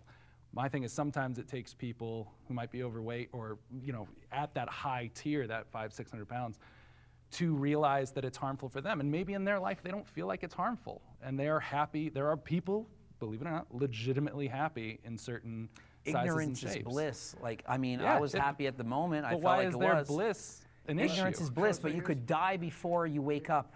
You could You could have die done the before same that thing happens. taking steroids. That's my whole exactly. I thing. could have died doing Yeah. what I did, and so is it not my responsibility to tell people, don't copy me, and so would it not be somebody who's, And I don't think there's 500 anything wrong pounds with that. to do I the think- same thing? I don't think there's anything wrong with that. Even when you said before, you're like, well, I wish someone had shamed me saying, what are you going to do? You're going to kill yourself. That's not shaming to me. To me, that is compassionate and looking out for somebody. It's when you take it to the other level where you start insulting them, degrading them, making them feel like shit. As that men, doesn't. we insult each other and shame each other, but it's as a friend. Like, this is what guys do. Girls don't do it. They all suck up to each other. You're all tens. Guys are like, look at your gut, look at your belly, you fatso. what girls do. I know. But no, it's important to I'm telling you what they do. The It's masculine fact. from the feminine, because it's guys talking here, and I think it's important to distinguish when something is feminine to say, well, we don't adhere to that over here. Yeah, but there's been no shortage of generalizations on women in this episode so far, and I'm really, really curious about your answer to this prompt regarding like self-abuse, like bodily abuse. Yeah, I mean, I'm a lifetime natural. I've never taken a drug before in my life. However, I was an athlete in college, and obviously when you're a Division I athlete, you're training two to three times a day. It was very, very intensive. I would train through injuries, which wasn't intelligent, but at the end of the day, I looked at it like, hey, we got to win. We got, some teams to beat this season, so it built a mental fortitude. I think abuse is good to a degree if you're able to overcome it and learn something from it. I did a lot of stupid things. Like I broke the world record in the bench press, and now I can't bench press anymore. And it was my favorite lift. I've had hip operations. I have both elbows reconstructed. I trained too hard. I couldn't stop myself. All that pressure, desire, whether it was installed by myself or from others, to try to fit in, to be socially accepted. And I was addicted. I was bench pressing with shoulder pain. I should have stopped. I couldn't. And so, I set the record, and it's done. I can't even lift anymore. I don't squat, bench, or deadlift, because look at Ronnie Coleman. You guys know Ronnie Coleman? He's in a wheelchair. He can hardly walk. He's in pain medications. And imagine putting your body through all that torture, and then you get in your 60, and now you can't do anything. So one question I have for you then is, knowing what you did, obviously has allowed you to create this platform to speak to these things, to talk about steroid abuse. You understand all the intricacies. Do you think that you would have been able to do that, let's say, if you'd kept your natural status throughout your whole career, you didn't break world records, you weren't an IFBB pro, you didn't have all of those accolades to stand on, do you think you would still be Greg Doucette and have all the following you do? I do not think so. I think I'm one of those 1 in a million cases that was able to do what I do and actually got the success that I got. But if I look back and I'm really honest with myself, I regret doing these things. I was natural world champion and I was breaking world records natural, so I had the records, but I wanted more. I wanted more glory. I wanted more people to say, you're cool, we like you. And so I ended up taking steroids. I did that because I wanted to fit in. I wanted to be sponsored. I wanted a pro card. I wanted to be famous. And it worked. At what cost, though? How healthy am I really? Everything it is that you're saying, right? I don't feel any ounce of like shaming you for it. I think everything that you said is really important, to acknowledge that and to know that and to then share that, right? But the difference is that like, had someone shamed you, I don't think that you'd feel the same way about it. Instead, people poured life into you and told you like, hey, I don't think that this is right. I don't think that you should really keep doing this because it's doing more harm. The opposite happened. I was rewarded. When I started getting popular on social media, I was talking about my steroid cycles. I was talking about what I've done. And they're like, look at your muscles, look at your chest. And it was like, do you know how hard it was to stop? Because I was being rewarded with dopamine, with people saying nice things about me all the time. And for me to stop, I know that my views on social media go down. This If I dude's went on a legs are getting steroid tired cycle back right there, I now, betcha. people are gonna fall, wow, Coach Greg, you're back. We miss the old Coach Greg. And so it's hard for me to be the 48-year-old old man that's still preaching fitness when they say, we love the old Coach Greg, the jacked muscle freak. And I have to fight the urges not to use steroids every single day. Because I know I would look better, I know I would feel better, but I'm like, it's not healthy, and so I have to say no. I get It's what very you mean tough. about the dopamine reward thing, because for me, I have a similar situation, but kind of in the opposite way. Every time I start slimming down, I start getting the, what are you doing? Why are you losing weight? Because I am in that large guy space. So it's like, it's very funny how much on both sides, outward opinions just like really, really just make what we do hard. I know that when I am doing more cardio and like I'm a big hiker and biker, and sometimes in the summer I'll slim down, but then all of a sudden I'll get a ton of comments from people just being like, we liked you heavier, we liked you this. I'll have clients that'll stop using me because I've gotten too small. And so it's, you're kind of seeking that dopamine, that approval, also that career boost. You get stuck in this loop of doing things that you know aren't good for yourself. I wanted to hear from you, just going back to the prompt, why you came forward. Oh, I mean, I think obviously professional bodybuilding has its risks. Obviously, I try to mitigate them as much as possible. I work with a company that I'm doing blood work through, quarterly, every 3 months. I am very, very methodical with what I do, and I'm very, very on the mild side. You would be surprised, but I've been training for 20 plus years. I think that's the key for me. I would say. How like, old being is this this dude? size, 100% He looks not young, healthy. 20 years. Is it unfortunate that I am very passionate about something that is bodybuilding? Yeah, it's kind of like I fell into it. I love it. It's hard for me, but I made a decision with my wife that at age 35, that's it. I'm done. Like no more competitive bodybuilding. I have an understanding. He's but under like 35. Greg, I have the foresight to know like there has to be a limit to it, because if you just let it go, I would have to be probably 25 more pounds of muscle and like have to do things that I'm not willing to do in order to be like, let's say Mr. Olympia, right? So, because all the way through my 20s, I was closer to like 230 pounds, natural all the way until I was like 27 and a half. So hopefully I'll be okay going back to that size. Do you use steroids currently? I mean, I use, Look at him. Look, yeah, Greg. Look at this Do you guy. use steroids currently? I mean, I Look use. at Greg. Obviously, That's the biggest insult in the world right No, now. no, no. Look at the size of him. only Obviously, he uses ask steroids. Because again, we're on the topic of body abuse, right? So I'm only asking that in that realm because of what you said about it.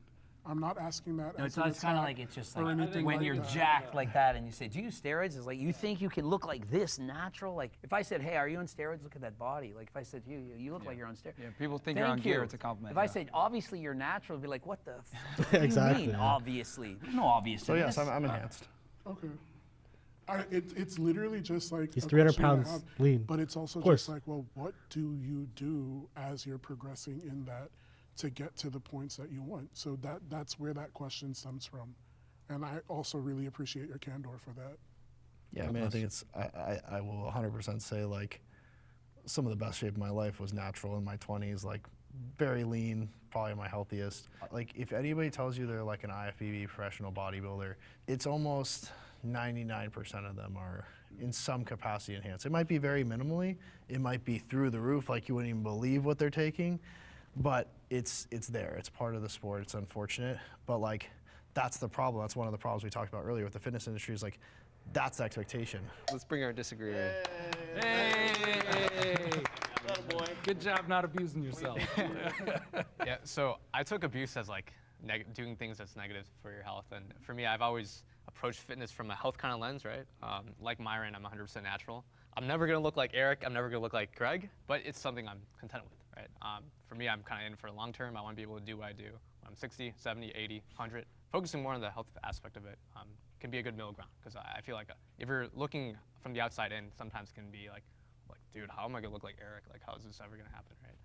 But you know, people have different goals, I would say, within fitness, and yeah. We've all done I think something it's negative important to our also acknowledge bodies. that, like though. there's abuse on both spectrums, right? Like you can be a fat ass on one end and say I'm going to just continue to eat cheeseburgers and put on TikTok, and then there's the other side where you can, you know, use performance enhancing drugs and say I'm going to step on stage. But I would make the argument that the person that is training using PEDs, etc., I'd respect that individual more than the fat ass, and the reason why is because though it isn't healthy to be on performance-enhancing drugs, you're still pushing your body to a level that most can't, versus by just being fat, that doesn't take any skill or dedication.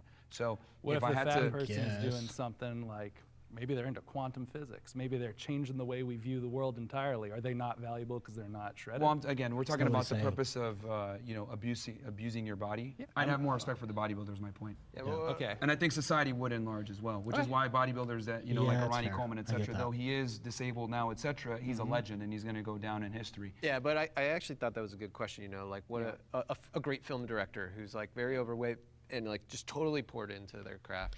Like But the abuse is not related to their accomplishments. Is the reason? Because Myron is saying the dude abusing his body and it through that is receiving achievement.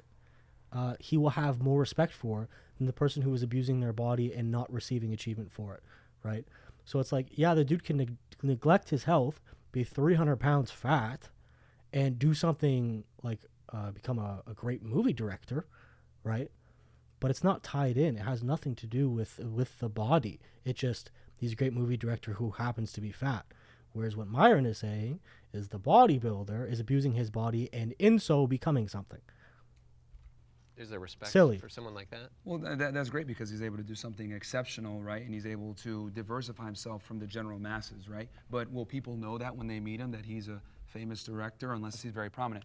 But yeah, there's exceptional people that are fat in certain regards, but we're talking about body abuse here. I'm just saying in general, I would have far more respect for the professional bodybuilder that's Than using like PEDs. Peter Jackson's But that then are there's making nothing- multiple there's like nothing award-winning films, Was that- like There's Lord of the nothing Rings. exceptional They're just happening. straying. But some That's the guy problem. like taking PEDs is Okay, better there's than two that. different things, sorry. No, sorry. I'm legitimately curious. Yeah. You have guy using PEDs on one side trying to do stuff, and then you do have like Peter Jackson, Lord of the Rings, Well, that's multi-Academy why I was very Award winner. explicit to say I'm talking about the fat influencers. Yeah, So like yeah, I'm okay. talking in that Fat, context. yeah. Like if Maybe you're gonna I- have okay, abuse of maybe your I body missed on that. two different ends, right? One extreme is a bodybuilder, the other is a fat influencer. I think me and most of society would have far more respect for the I think he's going to bodybuilder. respect I the think- hardworking billionaire. I understand that, but Yeah. I also think that like if someone's abusing themselves in any way, there should be some empathy and like rather than just being like you're a better abuser to yourself than that person. Fitness Fair. culture can be toxic. Yes. Agree or step Oh my forward? gosh, yes.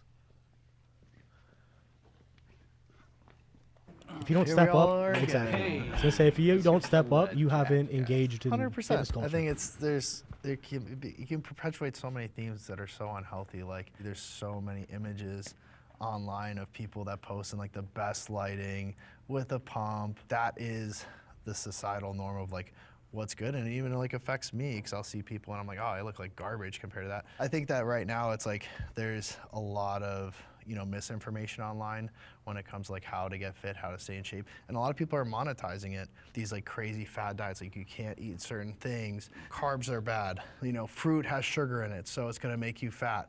So like now food is almost being weaponized, and then to be monetized so that you buy their ebook to tell you the exact secret code in order to lose weight. So fitness is an industry, right? So people are incentivized to say whatever that it is to make money.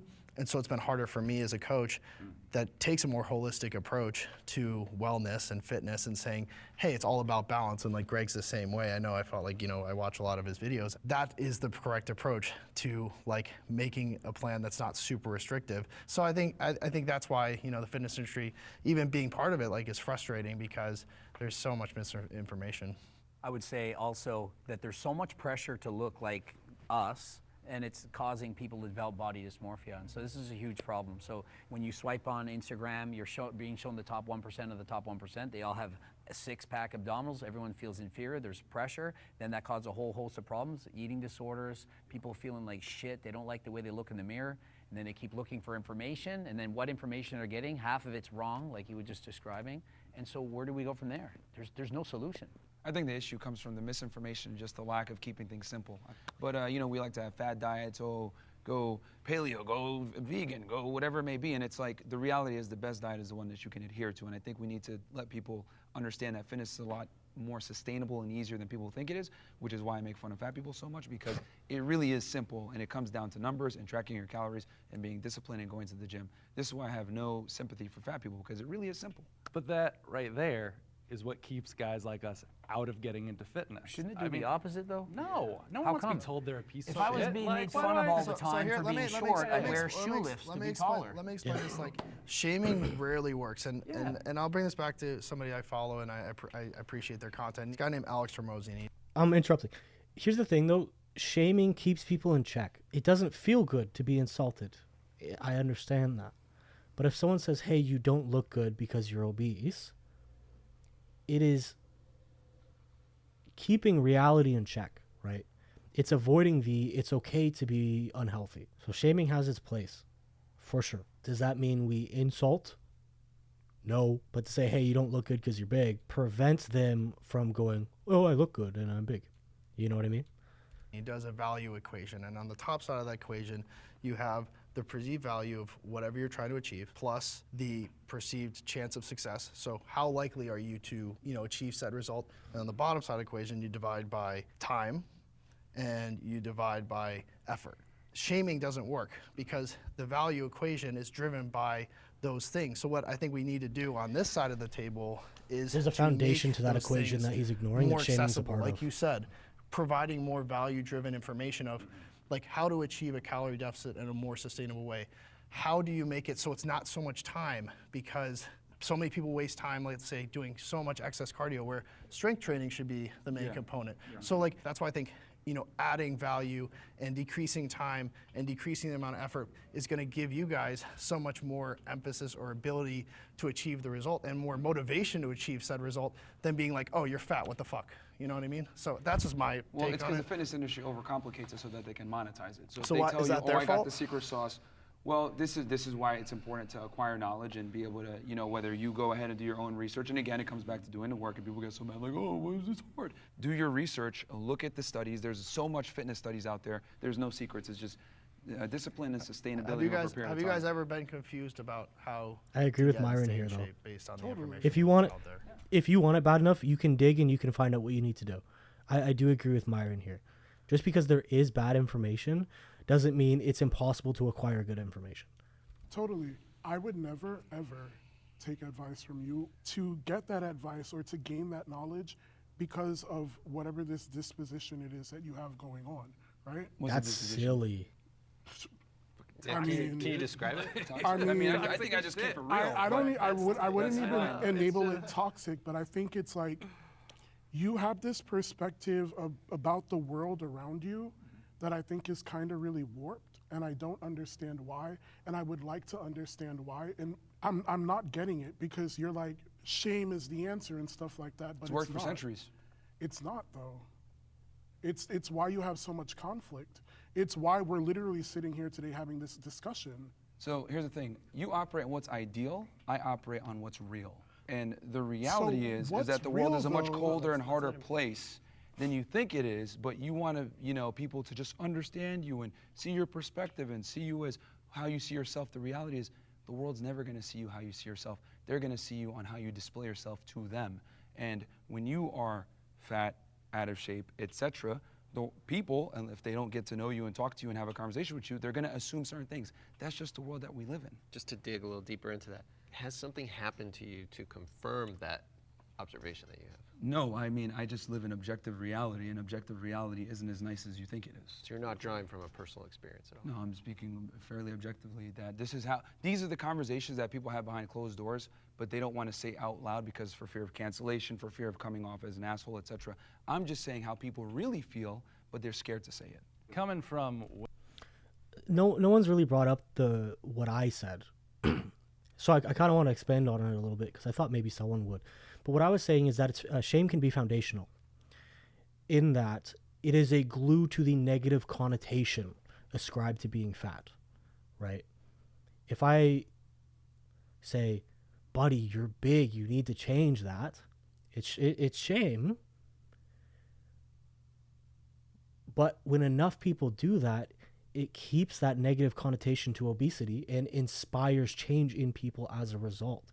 Whereas if no one ever said it was bad, right, and everyone said it was okay, you would have a lot less people working on their health. And this is true in every aspect that shame can be provided in.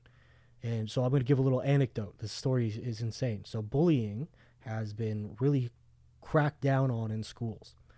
When I was in high school, there was one kid, and we're not allowed to shame, and this kid got picked on. So these were the variables put in place in this situation here. Was this is a kid that teachers knew were already picked on, whatever. I didn't pick on the guy. I liked him. He was Hungarian. He taught me Hungarian words. I thought he was a fun guy.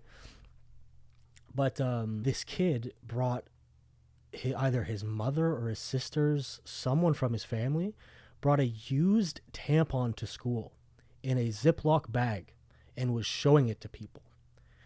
And I reacted as one would and went, ew, why would you do that? That's disgusting. Throw that out, whatever. And one of the teachers in the class, because there was the teacher at the front, this was before class started, and one was peeking his head in the door or whatever to talk to the other teacher, overheard me saying that, and without understanding the context, started giving me trouble. When I would try to explain he has a used tampon, he told me that I talk too much and need to keep my mouth shut. And guess what? The kid kept the tampon. He didn't throw it out. But because everyone was so scared of bullying and so scared of shaming, this kid did something disgusting that should be shamed. There should be a negative connotation attached. I tried to call him out. I got in trouble and belittled for it, right? I talk too much and should keep my mouth shut because that kid brought a used tampon to school. So again, I believe shame is foundational and should be there. But none of them have really brought that up. Whether the fitness space can be toxic or not. The shame attitude has kept a lot of people out of it. I've been doing fad diets since I was 12 years old. I was put on Weight Watchers. I did Atkins. I did paleo. I did everything you could possibly imagine. And not until I started following other influencers that were more proactive based on, I want to be around for my daughter for as long as I possibly can be. I want to give my body the function it needs. Like just that basic mind shift, hey, life can get a lot better if you do kind of focus on your health a little more. Instead of, you're a fat piece of shit, you need to change. To me, I don't know everyone in the fitness industry, but I know for me personally, it totally changed my relationship with fitness when I started realizing that it was a gross benefit instead of a punishment I had to put onto myself for not being disciplined enough. For people like you to maybe respect me, who, again, we don't know each other in reality. So why am I destroying my life so you will respect me one day? Well, going to the gym and training isn't going to destroy your life.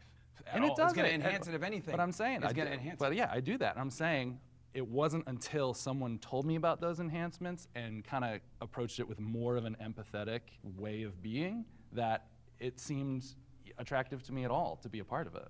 Does anyone here respond positively to shame? No. I think in some ways, I feel like It's a lot a of us relate to catalyst. this. Like when we were younger, I wouldn't say it was shame, but I wasn't necessarily like happy with the way I look, and that kind of motivated me to get into fitness in the first place, right? And we're talking this was like in high school, so I think to some degree, shame that's not put on by others could be helpful, right? It has to be something within yourself that can motivate you. I'll speak on the shame thing too, because the shame that I guess embodied came from myself. So when I was on my weight loss journey and I was like losing weight, the day that I weigh in and it was like the scale read 1 pound over, like I would take those pills that make you shit, literally, to like lose that extra pound to see. Like, so going back to the toxic situation, that's where I got fucked up, because I would do things in response to me not getting that positive stimulus to hurt myself ultimately. Do I have therapy now? Yeah.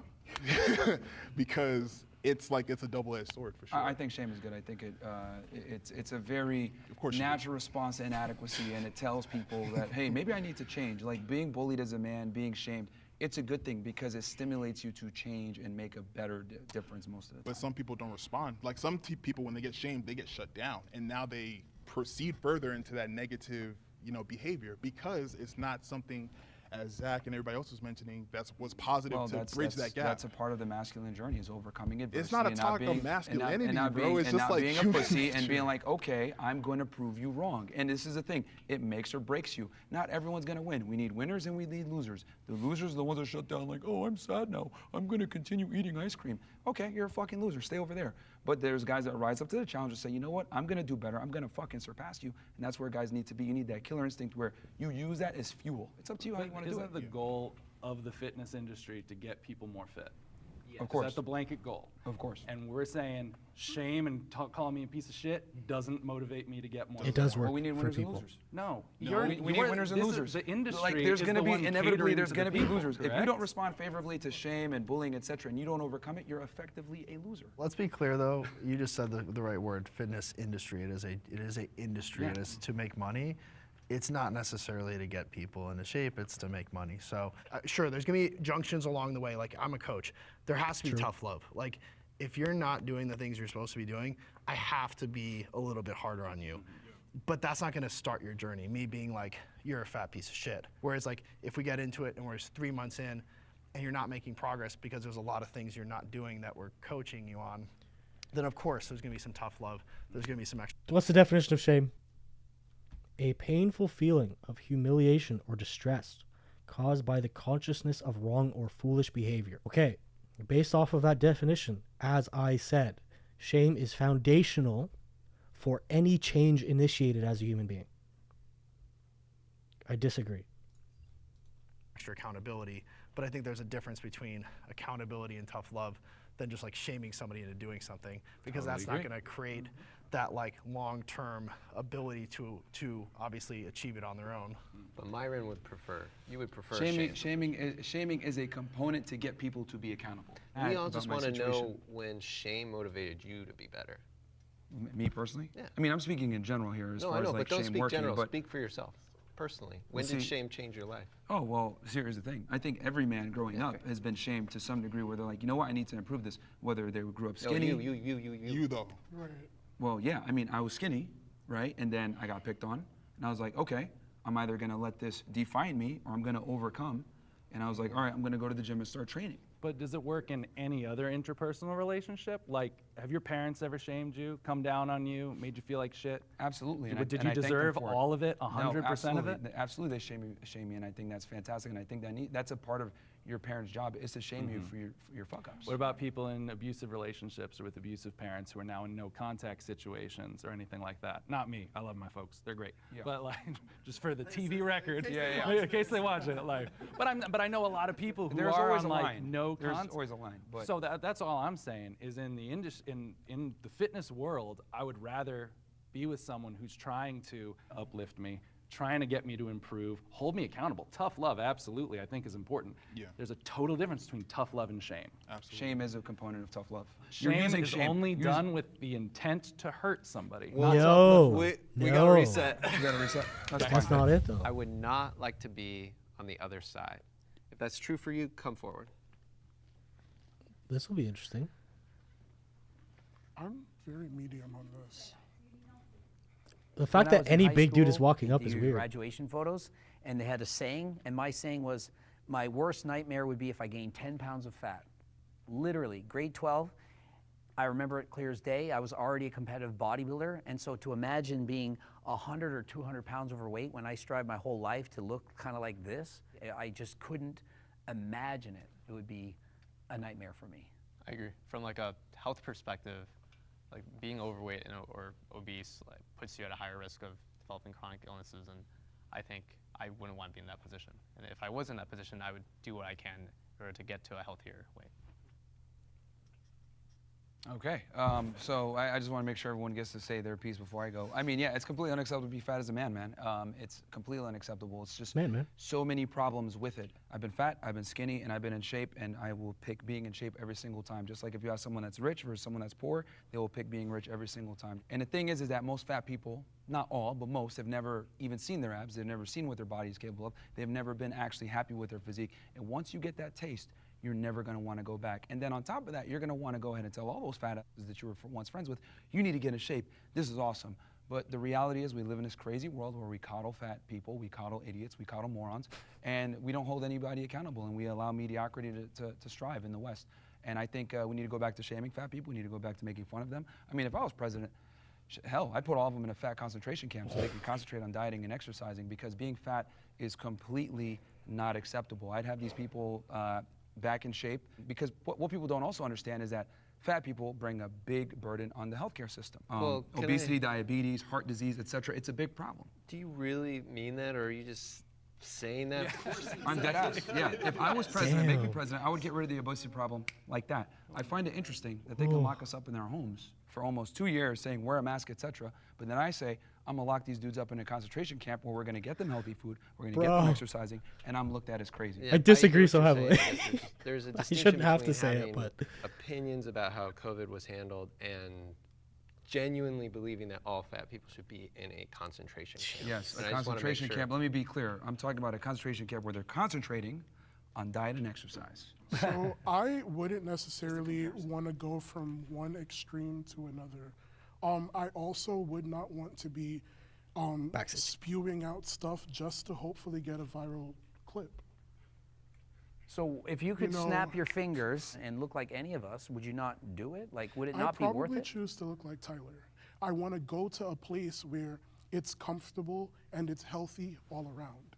I'm not doing things that could negatively impact me in a way to get to a place like that. Like, I've gone through that. I've gone through having eating disorders, from chewing gum and drinking water and starving myself in different ways to achieve something. Like, when I was dancing, my dance teacher blatantly told me, if you don't lose a certain amount of weight, I'm kicking you out of the showcase. So what did I do? I resorted to everything that I could possibly do to cut pounds like crazy. And it wasn't sustainable. It really screwed with me mentally, but I was doing it. And of course, like, in the moment, it sort of felt good, but then I fainted in class one time. And that really, really sucked. So I feel like you would switch sides if it meant doing it naturally. Like, he's obviously natural, like, he's natural. That's what I'm saying. Obviously not. I would switch sides if it meant that I could do it in a healthy way. And I mean, obviously, like I expressed, that I'm working on that. And I'm not saying that what you did was wrong. I really applaud the fact that you're saying to people like, hey, this was what my journey was, this is what it took, but I really don't advise that. Okay, so one thing I want to point out really quickly is, like I said at the beginning, I think there's a huge mental aspect that is the root cause of being overweight. I think it comes from a lack of self-love, which results in neglect and so on. There's a plethora of things, I believe, that lead to being overweight. And it's interesting to see it carry over when they focus on losing weight, right? You have this guy saying he's drinking water, chewing gum, starving himself till he faints in class. You have the other dude in the back, I believe his name is Zach, who was talking about, you know, taking laxatives and eating under 400 calories a day. And there is a level of abuse, period, when it comes to dieting. You're putting yourself in a deficit. But you're hearing the extremes. Like, this is something that no one would recommend. Everyone would advise against. But they're doing it. And I just think it's interesting to see that 50% of the people on there, and they're the only ones who have talked about dieting methods so far, 50% of the people on the overweight side, their approach to dieting was so unhealthy. And again, I think that ties into the mental health aspect. here's the thing, man. Like, excellence and comfort cannot coexist. If you want to be an anomaly and you want to be the trendsetter, you want to be the top guy, you got to be able to be comfortable being uncomfortable. As far as like weight loss, because you said I'm just saying things to get a viral clip, how would you deal with the obesity problem? Like I said, pouring life. Not a into people. concentration How am camp. I dealing with it? I'm sharing what it's taking me. Explain I'm what pouring sharing- life is. Like, what would that actually Support. look like? As someone who creates content online, I share what it is that I do in the gym. I share my routine. I talk about, like, hey, today was a shit day, but guess what? I pushed past that and I just benched 405. That's more than I weigh. Hell When yeah. I want to hang out with friends, if I know that my schedule Blood bench does is not more than allot me. that time, but I know that I have this time during the gym, I'll tell my friends, like, hey, pull up with me. So you're inspiring others. Yes. Okay. Well, what if I told you at the camp everyone's exercising together and they're inspiring each other? But Same you, thing. you Same approached thing. it Not at the same such thing. a negative way. Like, you approached it from a place of shame. And like, most of us have blatantly told you that shame didn't really work. Shame is what led me to an eating disorder. Shame is what led me to unsustainable. We're going to check out this guy's 405 bench. I'm kind of astounded. We're going to see. One sec.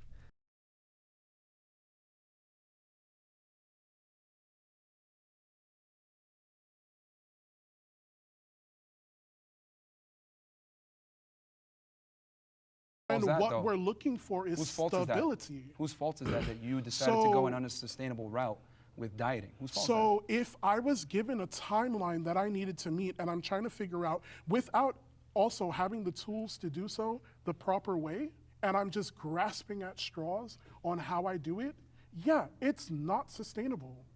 that? Yeah, so whose fault is it that they chose an unsustainable route to lose weight? That's your fault. It's See, the an problem is that you're a amalgamation. professional victim. I don't know if you've caught on to this. Myron's kind of right. But again, I think it stems from mental illness. But he could have found a more sustainable diet. But you're a professional victim. You constantly blame others for your inadequacies and why you're fat. The I reason haven't why you're blamed- fat. I haven't blamed not one person for where I am. Yeah, because you're always like, oh, but it's tough and all this other stuff. The reality is this, man. Wait, you eat too much I'm and you don't trying to exercise figure out enough. where these And that's misconceptions why about me you- are.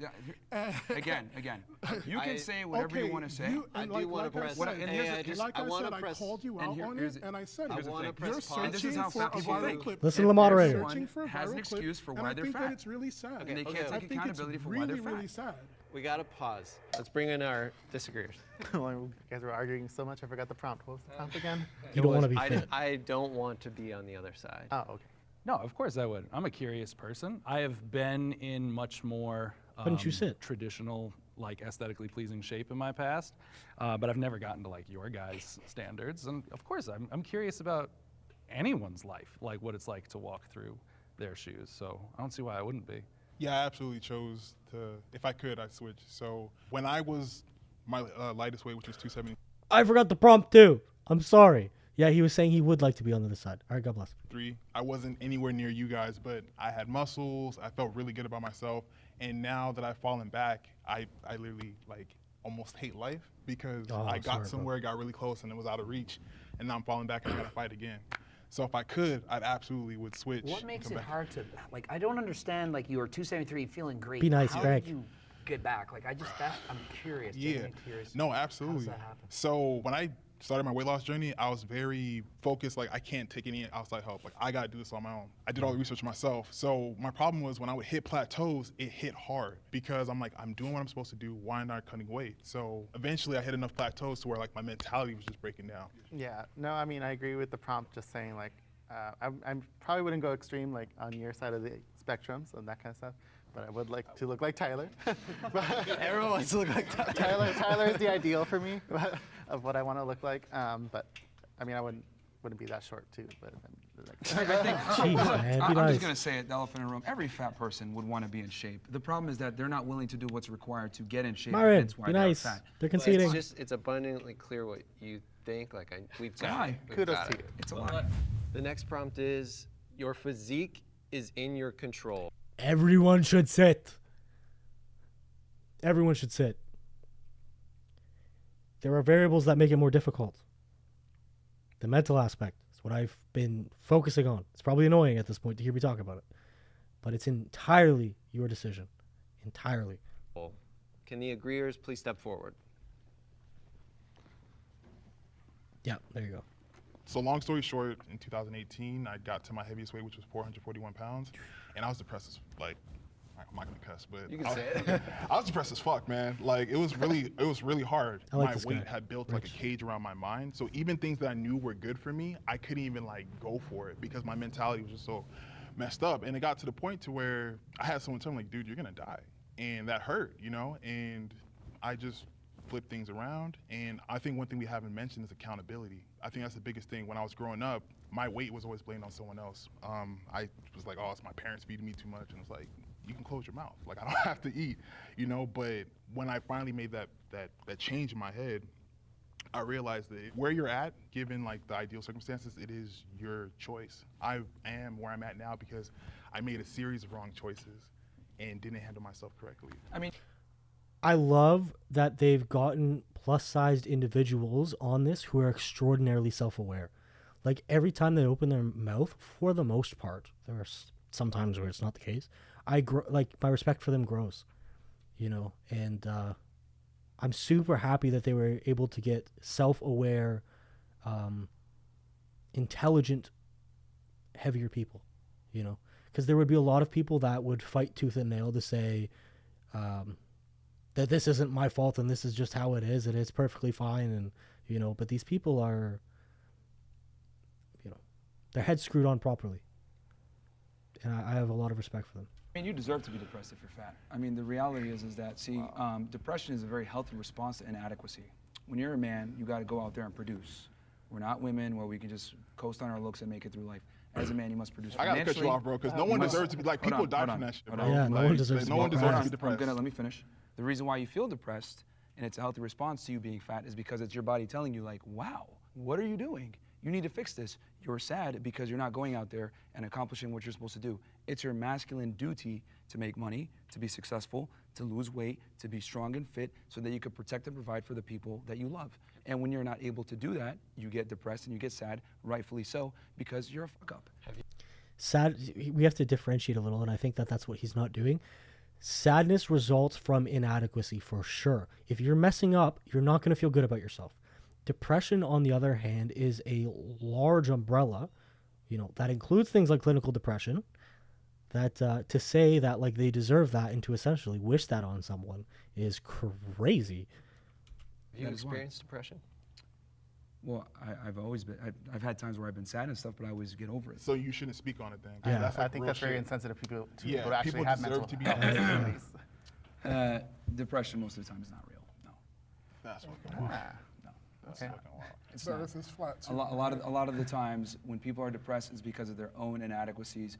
You're messing up in So if something you get in your raped, life. Is that an inadequacy? He doesn't 'Cause people mean get in all depression from that. cases. I'm No, sure he he's doesn't saying mean- he's Well, saying like in the majority. When you say a That's- blanket yeah. statement, There's like always that, going to be right? exceptions, but I'm speaking generally in this context of being fat and why you were depressed. It's because That wasn't the only reason why I was depressed, but go on. okay, Yeah. but it's a component. You know what I Yes, mean? it was a big component, It was for a sure. response to your Yeah. inadequacy as a man. And the thing is that we live in a meritocracy. I know everyone likes to run around and say, Look at the triceps. everyone's equal and it's all equality for everyone. No, that's not how the world works.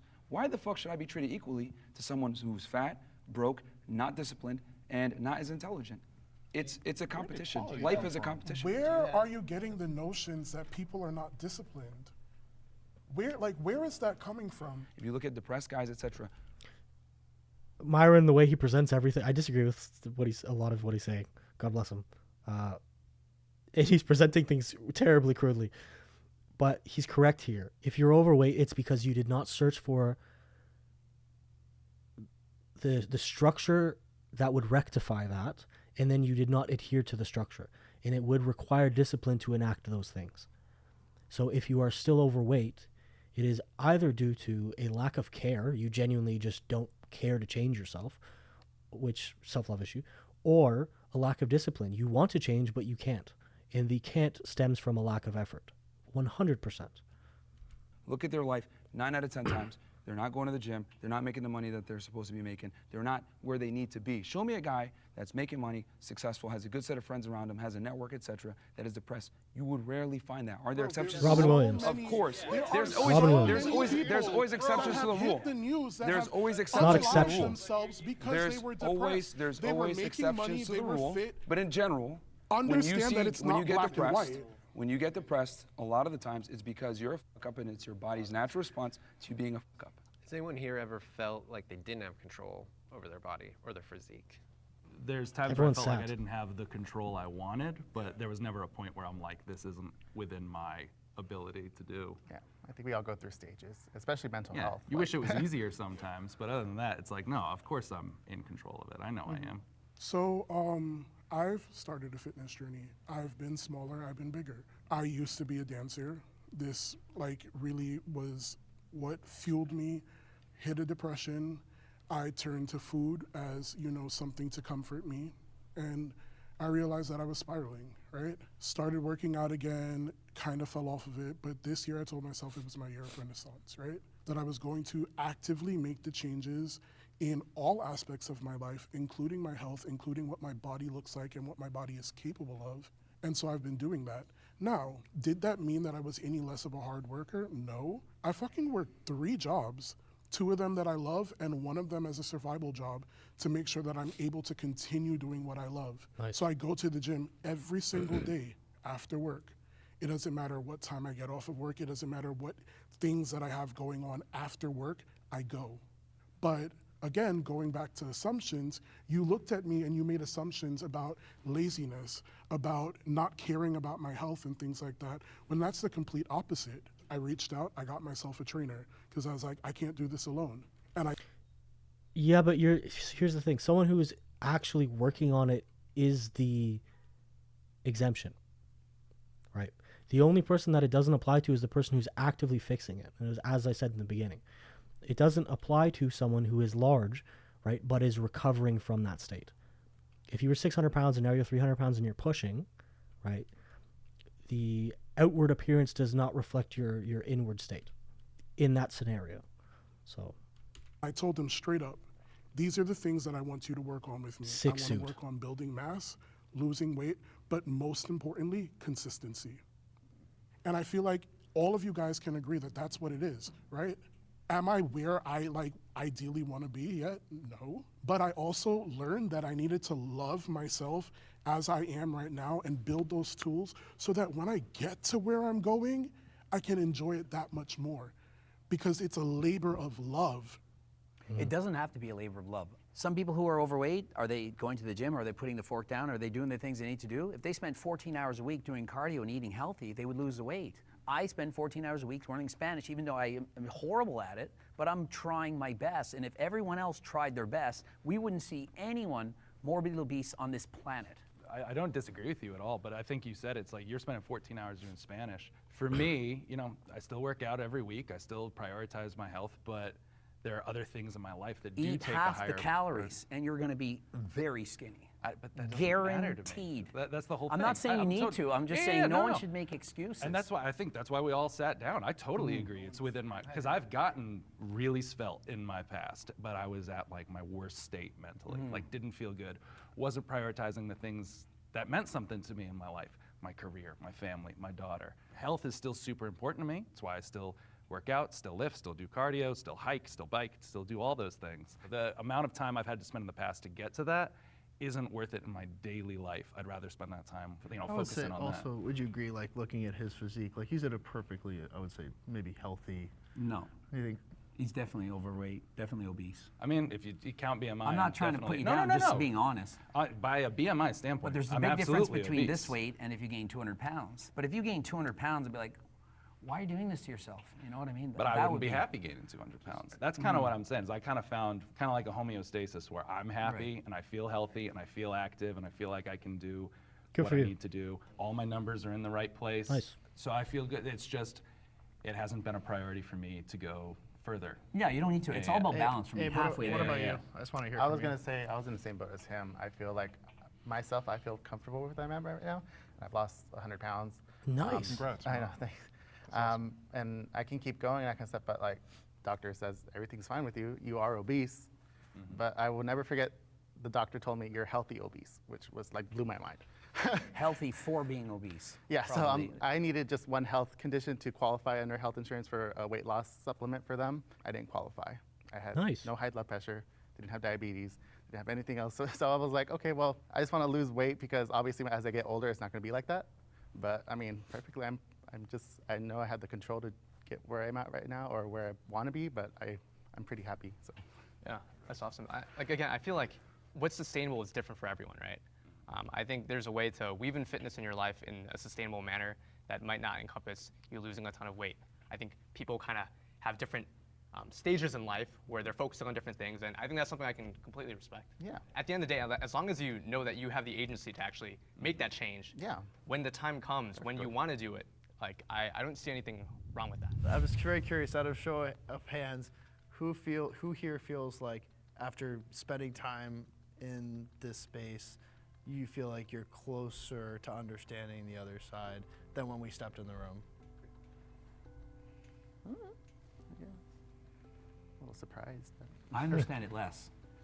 Literally, like We'll talk Just after. we run the risk of it blowing open again, but this was a super interesting discussion. One of the more interesting episodes I've been a part of. So thank you all. Thanks for sharing your perspective. Absolutely. I think that's a wrap, right? Nice work, guys. Is there anything else we over can do here? Well, they say hi and like hug each other and stuff. Nice meeting you, Eric. Cool, man. Man, you too. Great meeting you, brother. I think Myron's gone. He's not shaking any hands. It was fun. Myron left. Wait, did he like straight up leave the screen? Nice meeting you. Where's Myron? He's gone. Yeah. Nice meeting Everyone you, else Eric. stayed to greet each other, and he was like, Nice I meeting go you, first. Have a good one. Okay. Wow, there's some kind of interesting ones in here. Like, this would be kind of interesting. I don't want to get into reaction video things, but like that would be interesting. I think that would be interesting.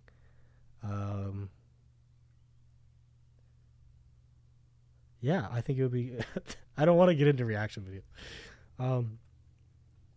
That was a super cool discussion. It was very long. I think a lot of good points were made.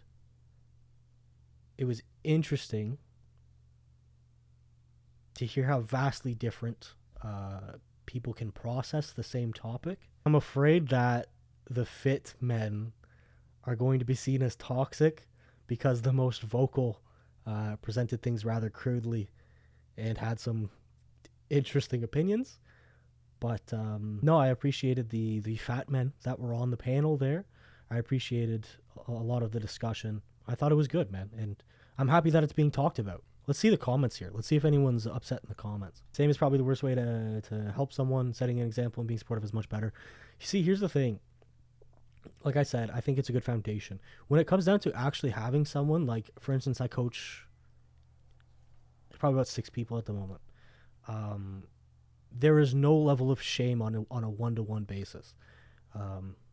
I think it's foundational and it inspires the change. Once the change is being enacted, you need to be 100% supportive and make the environment a beautiful and happy, fun space so that they continue to come back. I don't know. I think it has its place, but its place is not within like the one-on-one aid in improvement. That was what I thought. Myron slipping out at the end, not wanting to shake anyone's hand, confirmed he's entirely the individual he portrayed himself to be. I didn't like that. Okay, so every comment on the screen is about Myron. So no one's upset about the discussion. Everyone's just upset at Myron. And yeah, it's definitely important to think a little bit about how you're going to bring something across before you say it. Or maybe even you think something, you go, maybe I shouldn't say that. Because he was on the same team as Greg and Eric and the dude with the sick triceps. And no one's upset at them. So anyway, I've talked enough. This is a long ass video. Thank you for watching. I hope you enjoyed the video. I enjoyed the video. We're just watching it together. Again, I'm not a big reaction dude. I'm probably not going to do more. This wasn't me trying to entertain, but it was just kind of like us hanging out and watching it together and me giving my thoughts a little bit. But anyway, I hope you have a beautiful day. Thank you for clicking, and love you lots, man.